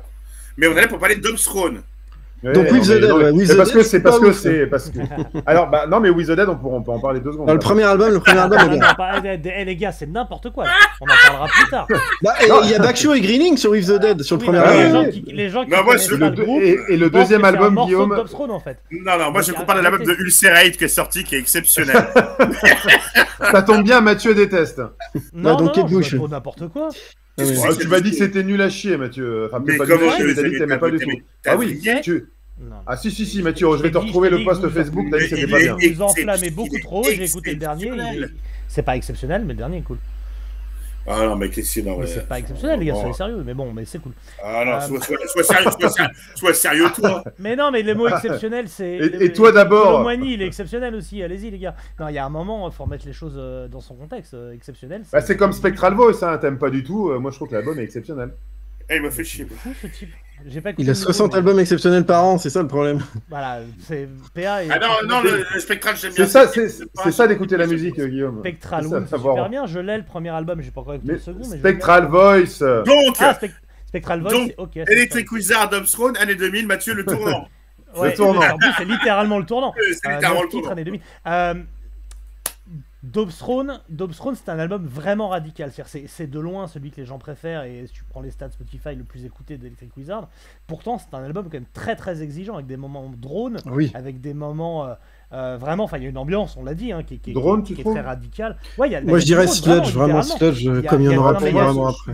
Il y a une outro, je vais pas dire de bêtises, où il y a. Je dirais pas drone, mais. Mais si, il y a littéralement un grésillement drone pendant une minute. Oui, à la toute fin, de Dobson. Oui, mais. Donc oui, il y en a. Oui, ça détermine. Oui, c'est vrai qu'il y a ça. Non, mais il y a du drone. Non, le son, ce qui est intéressant, c'est que c'est une sorte de Doom psychédélique avec un son très analogique, très particulier, avec une grosse patine sludge dessus, parce que tout coule en fait. T'as vraiment ce grain comme ça qui est poussé à fond et qui lui donne cette patine qu'en fait on a entendu en factice des milliards de fois depuis, mais qui est unique dans le sens où personne n'a réussi à retrouver ce danger. En réécoutant l'album, s'il y a un riff, il m'a rappelé, je suis allé le rechercher, il est sur un album de Church of Misery. Ah bah oui, ça m'étonne pas ça. Je me suis dit, putain, le riff, j'ai entendu quelque part. Il y en a pas qu'un qui est dans Church of Misery, t'inquiète. Et tu vois, ça dit, tu vois, je rebondis sur ce que disait Mathieu. Ouais, le côté danger, le côté sludgy et tout. Et ben, j'ai retrouvé la même ligne de basse à peu près dans le second comic de Church of Misery. Et Church of Misery, c'est un très bon exemple de groupe qui nous a rendu fou quand House of the Unholy sort, qu'on le voit au Roadburn, je crois que c'est 2009, si je dis pas de bêtises, le concert est fou furieux et tout. Et dès que, de Second Coming est vraiment bien aussi, dès que le groupe a été, je sais pas, un petit peu plus produit ou un petit peu plus, a plus pris son temps, était moins dans cette urgence créative, c'est ok, t'as des riffs ok, mais ça n'a plus rien à voir en fait. Non mais c'est surtout, c'est comme tu viens de le dire pour Dobstron, comme c'est des disques radicaux en fait, bah t'as déjà tout dit quoi. C'est très dur d'aller plus loin quoi. Plein, comme ça, voilà, et c'est pour ça qu'Electric Wizard a quand même une longévité impressionnante, parce qu'il arrive quand même derrière avec Witch Today à se faire une nouvelle phase différente, etc. Là, maintenant, je pense qu'il est au bout. Hein, mais là, je pense qu'il faut arrêter parce que le côté danger, il n'existe plus. Jouer, comme je dis, le dernier album était pourrave quand ils ont joué au Bataclan ou je ne sais plus quelle salle. Ça n'avait plus rien à voir. Mais tu peux toujours te retrouver avec une surprise. On l'a pas eu au Mystique, mais on l'a eu au Hellfest l'année précédente, je crois. Ouais. En live, mis dans le noir, en jouant que les 4 titres ou 5 titres qu'on a envie d'entendre, ça marche toujours. Mais le problème, c'est est-ce qu'on a envie que ce groupe existe que pour ça? Ouais, bah oui. Est-ce que tu te souviens que le concert au Trabendo, il y avait un groupe en première partie qui s'appelait Devil, je crois, un groupe norvégien, et on était mort de rire tellement le groupe était un groupe de schlag qui jouait n'importe comment. C'est un des pires groupes que j'avais vu en live, mais je suis dégueulasse. Une sorte de pentagramme en très très mauvais. C'était vraiment génial. Mais je pense, alors je sais pas quel âge j'avais sur cet album-là en 2000, mais tu sens, c'est comme d'habitude, tu sens l'espèce d'urgence, de violence, comme tu disais, ils enregistraient des trucs comme ça, brut de pomme, un truc qui après que tu l'as fait une ou deux fois, ça n'existera plus. Il est plus là, l'énergie est plus là, le côté urgence est plus là, le côté brut est plus là. Du coup, et c'est un groupe qui a, enfin, je pense qu'il n'a pas su se réinventer. Ils feront toujours la même chose. Liz Buckingham ne saura faire que débarrer toute sa vie. Joss Osborne ne saura faire que ses petits solos, les mêmes et les mêmes trucs. Il saura chanter que de la même façon. Je pense que c'est voué à. Je n'attendrai plus jamais rien d'eux. Mais je pense que même, de toute façon, mais c'est des écorchés vifs, c'est des mecs qui ils sont en train de vivoter là, et ils font un album quand quelqu'un les pousse au cul pour le faire, et sinon ils font rien parce qu'ils n'ont pas envie en fait. Je pense vraiment que ça. Pareil pour les lives. Comme ils disaient avant, moi c'est Backshow et Greening. Hein. Pour moi c'est eux les pièces maîtresses. Ils ne retourneront jamais dans ce groupe, je pense. Greening, ça m'étonnerait. Hein. Greening, voilà, ça s'arrête là. Alors, la dernière interview que j'ai faite de Greening pour Dead Witches, il me disait que, alors Guillaume sera plus précis que moi sur les dates, mais que la dernière fois où il était revenu dans Electric Wizard, on l'avait viré, qu'il n'avait pas trop compris pourquoi, et il m'avait dit, bon, attends, je vais au bout. Il me dit, bon, je sais, j'arrivais en retard, parfois j'étais bourré et tout. Et moi, j'avais envie. Il me dit, mais vraiment, il était hyper sincère. Il dit, moi, je voulais vraiment continuer Electric Wizard, je voulais pas partir du groupe. Je sais que j'étais un peu à côté de mes pompes et tout, souvent, mais je voulais pas partir, quoi. La dernière fois qu'il était dans Electric Wizard, c'était pour Time to Die, puisqu'il joue sur Time to Die et qu'il était revenu et que c'était le grand moment, blablabla. Et effectivement, il était complètement ingérable. Et en plus, il y a eu des histoires, et ça, c'était surtout avec Lidorian et With the Dead après que ça a parti en couille à ce niveau-là, mais des histoires politiques. Parce que. Aussi, parce que Mark Greening, il est plutôt très très à droite et ça a clashé avec les autres, quoi. Ouais. Bon, c'est plus libertaire. Après, moi, je vois plus l'intérêt. Il avait comme un patch avec un truc SS sur lui, je crois. Et les autres ont dit, bon, c'est un peu léger sur les photos promo. Bref. L'album de Ramsès, je l'ai là, je peux le sortir si vous voulez. Il y a le SS derrière le. Mais il est dans le logo, de toute façon. Quand j'en ai parlé, moi, à Greening et lors de concert de Ramsès à Paris au club, c'était adorable. Et quand je dis, mec, tu comprends qu'il y en a pas qui n'avaient pas acheté l'album, il était tout cher parce que c'est pas possible. Et il me disait, non mais l'album, il est fait sur le pire de l'être humain et la noirceur absolue. Il dit, j'allais pas mettre des licornes sur le t-shirt. Je disais, oui, mais il y a un juste milieu quand même, tu vois. Pour lui, ça lui paraissait normal ou sur Take the Curse, où ils mettent les photos en gros plan d'une œuvre allemande, tu sais, qui dénonce la Seconde Guerre mondiale, sauf que tu vois que des squelettes. Donc du coup, c'est ultra tendancieux. L'album, je sais j'ai un pote, Pearly, des bisous mon Pearly, vous connaissez tous. Ouais, bien sûr. Pearly, je crois qu'il voulait pas l'acheter parce qu'il a dit je ne mettrai pas ça chez moi, alors qu'il adore l'album. Tu vois, mais c'est quand même très marqué. Le poster est dur à mettre. Moi, je l'ai en truc qui s'ouvre. Voilà. Là, c'est compliqué à mettre le poster au mur, c'est sûr. Mais bon, voilà. J'ai la même chose. Pour travailler sur le truc qu'on disait avant, pour moi, cet album-là est culte. Je n'entendais plus jamais rien d'eux et je vois pas où est la pertinence maintenant de Electric Wizard quand tu as des groupes comme House of Cranes qui sont sortis et qui ont rajouté d'autres choses dans leur formule Wizard, parce que House of Cranes, il y a cette formule Wizard, il y a ce mysticisme. Tu vois, Mathieu, je sais que tu adorais cet album. Doom mystique. Mais ils ont rajouté plein de choses. Ils ont rajouté d'autres sonorités, d'autres.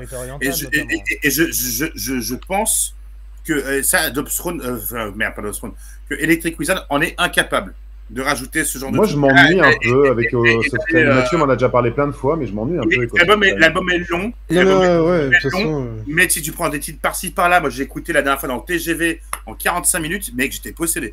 Je voulais faire Kali dans le train. J'étais en mode, le temple maudit Indiana Jones, mais avec des trucs Doom. Moi, je pense qu'il y a des groupes qui ont il y a des groupes qui ont des dates de péremption et qui ont très vite tout proposé. Et je pense que Electric Wizard a tout proposé jusqu'à Black Massis et qu'ensuite derrière, c'est du bonus, quoi. Je suis d'accord avec toi. Et eux-mêmes, je pense, eux-mêmes sont en situation délicate. C'est-à-dire eux-mêmes, je pense que ça les fait pas rêver ce qu'ils font, quoi. Ils le savent. Moi j'ai fait Juste Born pour la promo de Wizard Bloody Wizard. Je suis allé à Londres pour le faire là-bas. C'est une merde cet album. Et je sentais bien que le mec il était rincé, quoi. C'est une daube, c'est putassier. Ça joue sur le côté érotico, mon cul, sur la commode qu'ils avaient déjà à l'époque. Mais là c'est juste la formule laver, rincer, essorer. Il n'y a plus rien dedans pour moi. Moi, il y a des trucs que j'ai bien aimé dedans dans l'intention, dans ce qu'il a voulu faire, mais malheureusement, ça n'a pas tenu la durée. Sur le coup, je trouvais pas mal, j'ai trouvé des trucs intéressants, et en fait, c'est vrai que sur la durée, je vois que je le ressors pas, quoi. Et c'est vrai que, quand j'ai parlé avec lui, là, j'ai senti quand même qu'il était pas mal lessivé, et que, il était... Puis en plus, alors, niveau drogue, il s'en est tellement mis, je l'ai vu vraiment changer avec les années. La dernière fois que je l'ai croisé, c'était au Hellfest, justement, il y a 2 ans. Il était tout bossu, tout voûté. Je me suis même dit, putain, il va monter sur scène comme ça. Je sais qu'il a... Il y a une année, pour l'anecdote, il y a une année au Motocultor, je suis allé au Motocultor pour 2 raisons. Je voulais voir Hayat God et Electric Wizard. Je sais pas si vous vous souvenez de cette année-là. Ah bah si, oui. J'arrive au Motocultor et on me fait Hayat God, c'est des gros blaireaux, ils sont à Clermont-Ferrand. Et Electric Wizard, ils viendront pas, c'est annulé, apparemment le chanteur est mort. Et je fais putain, c'est pas possible. 2 de mes groupes préférés, quoi. Et que je voulais absolument voir. Et bon, en fait, il s'avère qu'il était pas mort, mais la rumeur avait vite circulé parce que comme avec tout ce qui se fait... Il est cramoisi. Mais on va pas se mentir, malgré l'amour qu'on porte à Liz Buckingham, qui est une figure emblématique de cette scène et tout, c'est pas elle qui va porter un plus au groupe, parce qu'elle n'a jamais évolué dans sa guitare, elle a jamais proposé des choses intéressantes, et même quand je la revois récemment, elle se voit encore sur des barrés. Donc si Just Osborne, il est tout seul, et que est tout seul et que les autres se sont barrés, Bakshow, c'est pas elle qui va sauver le groupe, hein, je suis désolé, mais donc elle est déjà pas là sur Dope Throne. Donc, elle arrive beaucoup plus tard. Elle arrive sur Witchfall to Die. J'aurais préféré Laurie d'Acid King en tant que guitariste féminine pour le coup. Mais je parle même. Laurie, elle compose des trucs formidables. Voilà, composer, et je pense qu'elle a plus dans son bagage guitaristique à apporter que Liz. Liz, elle apporte rien à part le charisme. Liz, elle compose que je crois. Mais moi, par contre, ce que j'ai vu backstage, c'est par contre qu'elle porte Auburn un peu comme si elle était sa manageuse et sa maman, quoi. Hein. Ça, c'est possible, effectivement. C'est possible. C'est elle qui lui dit bon, fais ci, fais ça, calme-toi. Lave tes slips, change de choses. Voilà, c'est un peu ça. Ils ont un côté assez marrant, enfin, c'est assez marrant de voir comment ils sont tous. Mais bon, voilà, cet album, je l'adore, hein. Je l'aime vraiment beaucoup, beaucoup. Je le trouve, il est indémodable pour moi. Il aura toujours une place spécifique dans ma collecte. c'est un album que je peux réécouter. Funeralopolis, je leur fais écouter récemment des gens qui ne connaissent pas, des copains et des copines qui sont placés chez moi. C'est quoi le Doom? T'arrêtes pas de parler de ça depuis tout à l'heure, machin, ou Solar Doom. Je pense à un titre, je leur fous Funeralopolis. Donc pour tu moi, vois, tu me demandes et moi je mets The Chosen Few qui a moins de 20 ans. Un riff marquant de ces 20 dernières années, je pense que Funeralopolis, je le sors direct. Et évidemment. c'est impossible, je pense, de le faire écouter à quelqu'un et qu'il en ait rien à foutre. Je pense que t'es obligé au moins de te focus. T'es emmené dedans. Et quand je l'ai fait écouter, la première chose qu'on m'a dit, c'est ah putain, c'est vachement psychédélique. On va dire un truc 70s et tout. Vrai. Tu vois, c'est vraiment ça. Ouais, c'est marrant parce que moi, du coup, si je fais écouter un truc, c'est The Chosen Few, c'est vraiment le morceau que je choisis parce que je trouve que c'est le riff de Funeralopolis, mais encore plus abouti, quoi. Je trouve mieux géré mélodiquement. Enfin, il y a un groove dessus qui est génial, quoi. Et ça marche bien, hein, en général, les gens ils trouvent ça cool. Parce que ça groove, voilà, surtout. Voilà, qu'est-ce qu'on peut dire de plus sur cet album? Est-ce que tu veux, PA, parler de Eye the Witchfinder? La pochette. Ah, c'est qu'on n'a pas parlé de la pochette. Et la voiture à 3 roues, on n'a pas parlé de la voiture à 3 roues. Est-ce que tu sais la voiture de Mister Bean. Ah oui, la voiture à 3 roues, oui. Est-ce que tu sais qui a fait la pochette, Guillaume? Alors attention, tombe pas dans le piège, je suis pas sûr que Hugh Gilmour ait dessiné la pochette. Hein. Si, c'est une peinture de Hugh Gilmour. Ah, d'accord, parce que je me suis demandé un moment s'il l'avait pas juste, tu sais, collé le logo dessus. Non, il a vraiment dessiné. Ok. En fait, donc Hugh Gilmour qui est notamment responsable de pas mal de sorties. Le frère de David. D'albums. Non, je crois que c'est son cousin, non, David Gilmour. C'est tous ses cousins. Non. Je suis pas au courant. C'est le cousin d'Evan Seinfeld. C'est pas son frère, c'est sûr, mais je crois qu'ils sont liés quand même. Donc il est responsable de plein de sorties de vieux groupes de hard rock et de metal anglais. Il a bossé pour Castle, etc. Et notamment donc les box Super Deluxe de Black Sabbath, avec un travail qu'on pourrait critiquer, hein, un peu feignant, mais je pense qu'il le matériel de base un peu exclusif qu'on lui file, c'est une galère, mais bon, c'est pas un mec qui s'arrache. Et il a beaucoup traîné dans les scènes Stoner Doom plus jeunes. Et a placé pas mal de dessins qu'il avait déjà fait ou qu'il a fait pour l'occasion. Ouais, donc c'est une vraie, là c'est un vrai artwork à lui, parce que des fois c'est un peu feinté, hein. Des fois tu dis putain il a chopé un truc, il a mis le logo dessus. Il a fait des collages, il a fait des pochettes pour Orange Goblin aussi. Donc là c'est une vraie peinture qu'il a fait lui. C'est une peinture à lui, ouais. C'est assez iconique, hein. Tu la trouves souvent sur des patchs dans les dos des gens. Tu la vois très souvent. Elle marche très bien pour se dire. Ouais, c'est ça. T'as un démon qui fait. Mathieu, moi j'ai une petite question. Est-ce que tu te souviens de ce qu'on a fait en 2020? On a fait un gros bong. Non, en 2020, on a fait un classement de nos 100 ou 200 meilleurs albums de métal préférés de tous les temps. C'est vrai, sur Instagram, ouais. Voilà. Alors, est-ce que tu te souviens à quelle place tu l'avais mis?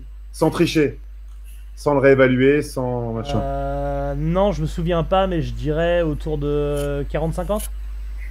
Bah, écoute, moi je l'avais mis 34e. Ouais. Et écoute, je suis pas allé vérifier chez toi, je pensais que tu le savais. Ah merde, je pensais que t'avais le nom. Le mec il pose la question, mais il a pas la réponse. Et je pensais que t'avais la... Bah attends, mais j'ai encore mon fichier. Non, on va le vérifier, ça va être... Ah oui, non, t'as ton fichier. Là. Non, mais tout ça, tu me demandais l'importance de Dobsthrone. Bah voilà, pour moi, en 2020, je le considérais comme le 34e meilleur album de métal de tous les temps. Ce qui ne veut absolument rien dire dans l'absolu, mais... non, mais ça veut dire qu'il est important quand même, pour moi. C'est ça la question. Attends, je vais fâcher. Ouais, il était 72e. C'est-à-dire juste en dessous de Ride the Lightning de Metallica.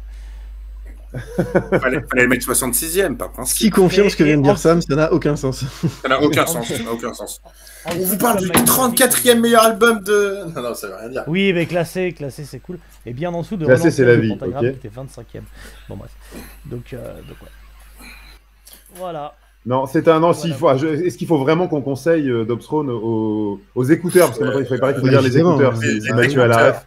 Si Mathieu a la refait, parce que si tu veux une petite anecdote, Sam, sur le Hellfest, je suis allé voir Caras, t'étais là aussi, mais Mathieu était sur la scène. Donc j'y vais avec Roman. Caras répare, Caras répare, Caras. Non, mais t'étais sur le côté de la scène en train de regarder, quoi. Mathieu a... Mathieu, Caras. Bah tu rigoles ou quoi? Mathieu adore Caras. C'est fou quoi, j'adore ce groupe. Mais t'as changé, mec. Mais il est fan d'Acme, je veux dire, c'est logique. Déjà, mais oh, la balle perdue. Ah, le piège à loup, Guillaume Fleury. Devil God de Louison, les 15 secondes les plus sexy du français. Non, mais, et donc Diego, fais attention à ce que tu dis, c'est un ami, Diego. Diego, donc, du coup, on regarde Caras. C'était le Hellfest, tout ça. Et puis Diego, tu vois, donc pendant les morceaux, il envoie machin et tout. Et puis à un moment donné, pause entre deux morceaux. Et il parle d'un sujet dont je ne me souviens plus du tout. Très clairement, c'était pas très important. Et il fait une référence à un truc. Et il fait ouais, les mecs, vous avez la réfé. Et donc là, on se fout de sa gueule. Parce que le mec fait vieux boomer et personne ne comprend et tout le monde est mort de rire. Le mec, il te fait vous avez la réfé, quoi. Et non, c'est réfé, c'est pour ça. Je répondrai à cette vanne, je valide. Alilozic. Voilà. Je sais pas quoi dire de plus. C'est vrai que le mélange entre t'as la ref et t'as la référence. La réfé. Ça va bien, Diego Jansson. Non, mais ce que j'ai envie de dire aux petits jeunes maintenant. Donc voilà, est-ce qu'il faut conseiller l'album? Ça n'a. Enfin, franchement, tout le monde le connaît. Tout le monde le connaît. C'est comme ceux qui entrent dans la scène maintenant. Bienvenue d'ailleurs. Mais vous n'aurez jamais vu vous n'aurez jamais vu Motorhead sur scène et vous n'aurez jamais vu Electric Wizard quand c'était bien. Je sais pas quoi dire de plus. C'est encore possible de voir un bon concert d'Electric Wizard. On a eu la preuve il y a 2 ans, mais sois honnête, PA. C'est la vérité. Ah ouais, non, mais moi je suis. C'est pas moi qui vais dire le contraire, j'ai démontré ça pendant tout le truc, mais on peut pas être et avoir été, mon cher ami. Même s'il y a 2 ans, il faut reconnaître que le batteur c'était pas Mark Greening, hein. On va pas se mentir. Ah non. Mark Greening qui a une cymbale qui a été vue. C'est un ovni, sa cymbale. D'ailleurs, puisque tu t'insistes sur le côté fort de Mark Greening. Oui. La dernière fois que j'ai fait, donc je disais, c'est pour cette fameuse interview de Dead Witches, je fais Mark Greening et je lui dis, il a un truc particulier, Mark Greening, c'est qu'il a une descente de tome un peu mollassonne, et je pense que c'est son rythme à lui, où il fait tukutum, tukutum, tukutum. Et cette descente de tome là, je dis, elle est hyper reconnaissable. On reconnaît Mark Greening, on sait que c'est lui, même si on ne sait pas qui est derrière les fûts. Et je lui ai dit, ça, c'est ta signature. Et il me fait, mais mec, en fait, c'est juste parce que. En gros, il estime que lui-même que c'est pas un batteur exceptionnel et que c'est juste ce qu'il est capable de faire. Quoi. Et moi, du coup, ça en fait quelque chose de signature, il a une signature. Et je l'ai vu avec Ramesses où je jouais avec ça. Non, mais. En fait, ce qui compte avec Mark Greening, c'est qu'il a un feeling de ouf. Il a un gros de ouf. Il sent la musique, quoi. Je l'ai vu avec Ramesses, il avait fendu sa ride, mais il continue de jouer dessus. Il avait kiffé. Il dit qu'il a gardé sa ride fendue pour enregistrer l'album d'après. Parce qu'il y avait une espèce de vibration chelou, très très glauque que tu pouvais. Il s'est passé exactement la même chose pour Sentenger avec la caisse claire. Et il paraît que Nakat ça fait pareil avec son cul d'ailleurs. Il a gardé la fissure. Voilà, ça c'est bien ces tirs perdus. Voilà, on est bien là. Ce qu'on peut dire pour résumer tout ça. Si vous voulez découvrir Electric Wizard ou si vous voulez un résumé, parce que la plupart des gens, je pense, connaissent, sur Electric Wizard, il y a 2 albums qui encapsulent, un petit dédicace, c'est un mot que j'aime bien utiliser. Oui, souvent. Electric Wizard, c'est comme My Fanatic, c'est deux choses. Pour nous, le cœur est là. Le cœur est sur ces 2 albums-là. Il y a évidemment possibilité. Si vous êtes hermétique à la radicalité du truc ou que vous voulez pousser, je pense qu'avec Guillaume, on se retrouvera pour dire que les albums. Witch Cult Today, très très bien. Black Masses aussi sont 2 albums qui sont recommandables. Et après, le reste, plus ou moins aussi, entre les deux, les We Live, Let Us Pray. We Live est pas nul, hein. C'est juste que ça a été un choc pour beaucoup de monde. Bien sûr. Et bon, le premier album qui a une très grosse inspi cathédrale d'ailleurs est intéressant, mais c'est vraiment autre chose. Et Sun Vitus, je trouve aussi. Et Vitus, bien sûr, qui est plus punk en fait, comme les démos proto death metal de Lord of Putrefaction, enfin il y a Putrefaction, pardon, plein de trucs là. Donc moi, on dirait ces 2-là et 2 de plus en bonus. Après, on vous conseille d'aller sur Ramesses si vous aimez la radicalité des albums dont on a parlé, donc Ramesses. Misanthropical Alchemy, allez-y alors là. Et Take the Curse, exactement, Take the Curse, We Lead You to the Glorious Time, tu vois aussi. Et moi, j'ai une passion pour cet album qui est vraiment à part. Je sais qu'avec Per, on en a déjà parlé, voilà. C'est Possessed by the Rise of Magic, qui est, je crois, leur dernier album, si j'ai pas de bêtises. Ouais, très bien. Et Eleven Paranoia. On parlait. Oui, après j'essaie de structurer, pardon. Et donc, cet album, le dernier de Ramesses, c'est une répète enregistrée. Donc c'est vraiment une répétition qui a été enregistrée, puis nettoyée, remixée, etc. Et c'est un album que je tiens pour hanter. Je t'en ai déjà parlé, je crois, Père. Pour moi, je sens un souffle. Oui, tu l'as dit, ouais, tu m'as dit que je l'ai acheté au Japon, notamment, Mathieu, on en avait parlé à ce moment-là. Et si vous aimez pas Dobsthrone, essayez quand même Witch Call Today, parce que c'est vraiment deux groupes différents. C'est vraiment, ça veut pas dire, c'est pas parce que vous aimerez pas l'un que vous aimerez pas l'autre, parce que on passe à un truc, une dynamique hard rock qu'il y a pas, vraiment, il y a une dynamique hard rock 70 qu'il n'y a pas du tout, quasiment pas avant. Donc voilà, ne vous laissez pas dépasser. Et pour ce que c'est un excellent album. C'est autre chose, c'est une autre itération, mais c'est un excellent album pour ce genre de musique. Voilà. Et donc après, si on va sur Eleven Paranoia's, qu'est-ce qu'on... Alors, Eleven Paranoia's, c'est il pousse le côté... Reliquary for the Jam and World. Ouais, je suis d'accord, parce qu'il pousse ce côté psychédélique vraiment au bout. Et d'ailleurs, ça va même jusqu'à l'album, où l'album en vinyle, il y a des lunettes 3D. Sur Reliquary for a Dream World. Voilà, où tu rentres dans le truc, il y a ce côté vraiment ultra psyché. Là, on est vraiment sur le psyché. Oui. Il reste juste le premier With the Dead à conseiller, qui est quand même sympa, et puis voilà. Non, le deuxième album est excellent, Guillaume. Le deuxième album est excellent. Et vraiment, j'ai eu un rejet du deuxième album à la première écoute. Et aujourd'hui, à la réécoute, et en ayant parlé, j'en parlais avec Zoltar il y a pas très longtemps. Alors, enfin, voilà, après on en pense qu'on en veut, mais on était d'accord pour dire que cet album, en fait, est beaucoup plus noir, justement. C'est peut-être pour ça qu'il ne plaît pas, d'ailleurs. Et il a un côté qui est moins calculateur. Alors, tu sais, pour l'anecdote, que quand je suis allé voir Uncle Acid and the Dead Beats à Londres, j'ai croisé Lee Dorian et on a discuté un petit peu, et je lui ai dit, j'ai fait, bah alors, With the Dead, c'en est où? Et il m'a répondu, bah, t'as vu le deuxième album? On arrête? Ah ouais, la dure.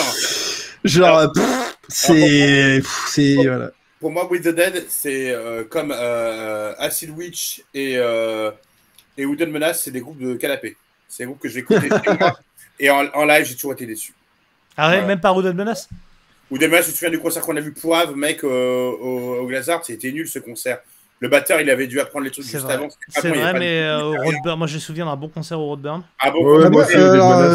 Mais c'est des groupes que j'écoute sur mon canapé. Et With the Dead, j'ai vu deux fois en live, c'est pas bon. Ouais, With the Dead, c'est crédible. Mais With the Dead. Ah non, je suis au Roadburn, on était beaucoup à avoir aimé. Je sais que vous aviez pas aimé, mais au Roadburn, on était beaucoup à avoir aimé le concert. Mais le problème, c'est qu'il est pas. Je pense que Lidorian, il a plus trop envie. Il s'est senti un peu forcé de le faire parce que c'est les autres qui sont venus le chercher. Mais lui, il voulait pas remonter sur scène. Il voulait bien faire un album, mais pas jouer live et tout. Et je pense que ça se sent un peu. Moi, je les ai vus au Hellfest, évidemment. Et en live, je trouvais que ça se sentait qu'il était pas à fond, il avait pas super envie d'être là, quoi. Et mais par contre, c'est vrai que je réécouterais le deuxième With the Dead, mais c'est vrai que moi je l'avais trouvé effectivement beaucoup plus sombre, beaucoup plus tortueux, machin. Et vraiment, mais je l'ai trouvé moins inspiré, quoi. Puis il y a pas Mark Greening dessus. Est-ce qu'il sauverait pas Electric Wizard dans le futur? Est-ce qu'il les sauverait pas? C'est d'avoir Lidorian au chant. Ça risque pas d'arriver, ça. Hein. Après, une popular opinion, Lidorian sur scène a rarement été grandiose, même avec Cathédrale. Hein. C'est pas faux, c'est vrai. Je plus sois Mathieu. Non, mais de toute façon, il avait cette manie de prendre son micro et de l'enrouler autour de sa gorge et puis de le tirer comme ça. Je trouve qu'il avait quelques gimmicks un peu sympas. De toute façon, les rapports entre Jess Auburn et Lidorian sont tels que je pense qu'on peut toujours courir. Tu me mets Messiah et Merculine à côté, je fonce vers le gros, hein, t'inquiète pas. Oui, c'est voilà, par exemple. Non, mais moi je pense, et puis le problème d'Electric Wizard en ce moment, c'est pas d'avoir un meilleur chanteur, c'est d'avoir de l'inspiration. Oui, il n'y a pas de problème de chant. L'inspiration. Il n'y a aucun problème de chant dans Electric Wizard. Et ils vont arrêter avec leur film italien érotico PD, enfin érotico pourri, pardon. Ils vont sortir tout seul. Érotico pourri des années 70. C'était marrant au début, mais maintenant. Tu citais un des meilleurs concerts du Hellfest, il y en a un des deux, il y avait ça derrière, hein, et ça marchait de ouf. Hein. Mais ça marchait une fois. Fighters. Oui, après, ils l'ont pas refait à chaque fois. Hein. Je crois que la dernière fois, ils ne l'ont pas fait. Hein. Il y a 2 ans. Si, Wizard, il y a toujours. Toujours il me semble qu'il y a une fois où ils l'ont pas fait. Ils le font tout le temps maintenant. Ouais, ils le font tout le temps. Je sais que la première fois ça avait marché. D'ailleurs, c'est souvent des films français d'ailleurs qui mettaient. C'est un gros fan de trucs français. Mais lui, il y a sûrement les deux. Si, il y a les deux. Il y a l'italien. Il y avait Catherine Deneuve. Oui, il y avait. Il y a les deux. Italien et français. Le premier Hellfest, c'était un film italien, je crois. Il aime aussi beaucoup. Lui, il est vachement fan de Jean Rollin et tous ces trucs-là. Et c'est un gros fan de Gainsbourg aussi. Il aime plein de culture française, lui. Hein. Le film avec de vampire avec Catherine Deneuve, c'est ce qu'ils avaient mis derrière la dernière fois. Oui, c'était Catherine Deneuve, celui-là. Ah oui, c'est Catherine Deneuve, sûr. Ça s'appelle. Ah, il s'appelle comment? Ils l'ont passé en entier derrière. Ah, mais mes couilles sur ton nez, ça ferait une licorne. Les prédateurs. Les prédateurs. C'est les prédateurs, je viens de trouver aussi sur Google. Et donc, Electric Wizard partage sa passion pour Jean Rollin avec Limp Bizkit. Keep on rolling. Allez. Messieurs, c'est fut superbe. Allez, merci beaucoup, on arrête là. Merci beaucoup pour votre audition. Jean Rollin qui a fait jouer Brigitte Lahaie, bien sûr. Bien sûr, évidemment. Salut tout le monde. Merci PA, merci Guillaume, merci mon petit Sam. Salut, merci. À la rentrée, on verra. Est-ce qu'on va enfin faire Oasis? Inch'Allah. On va faire Nightwish surtout. Je veux que tu bosses Oasis, Mathieu. Si tu n'as pas bossé Oasis, c'est pas possible. Mec, ça fait 9 ans qu'on fait des podcasts que tu bosses pas. Tu vas me demander de bosser pour une fois. Bon. Les mecs, en septembre, on fait Nightwish. Voilà, préparez-vous. D'accord, mais le 11 avec Mathieu David. Le 11 septembre, en espérant que. Moi, je veux pas faire partie de ce truc-là. Mec, je suis en train de me battre. Je suis presque en réémission. Il veut me faire écouter Nightwish. C'est vrai. Justement, on va tester. Ça te vaudra une prise de sang. Ah putain, l'enfer. Bon, ok, la prochaine titre Nightwish, je me fatigue. Oh Adieu. Bon, des bisous. Salut.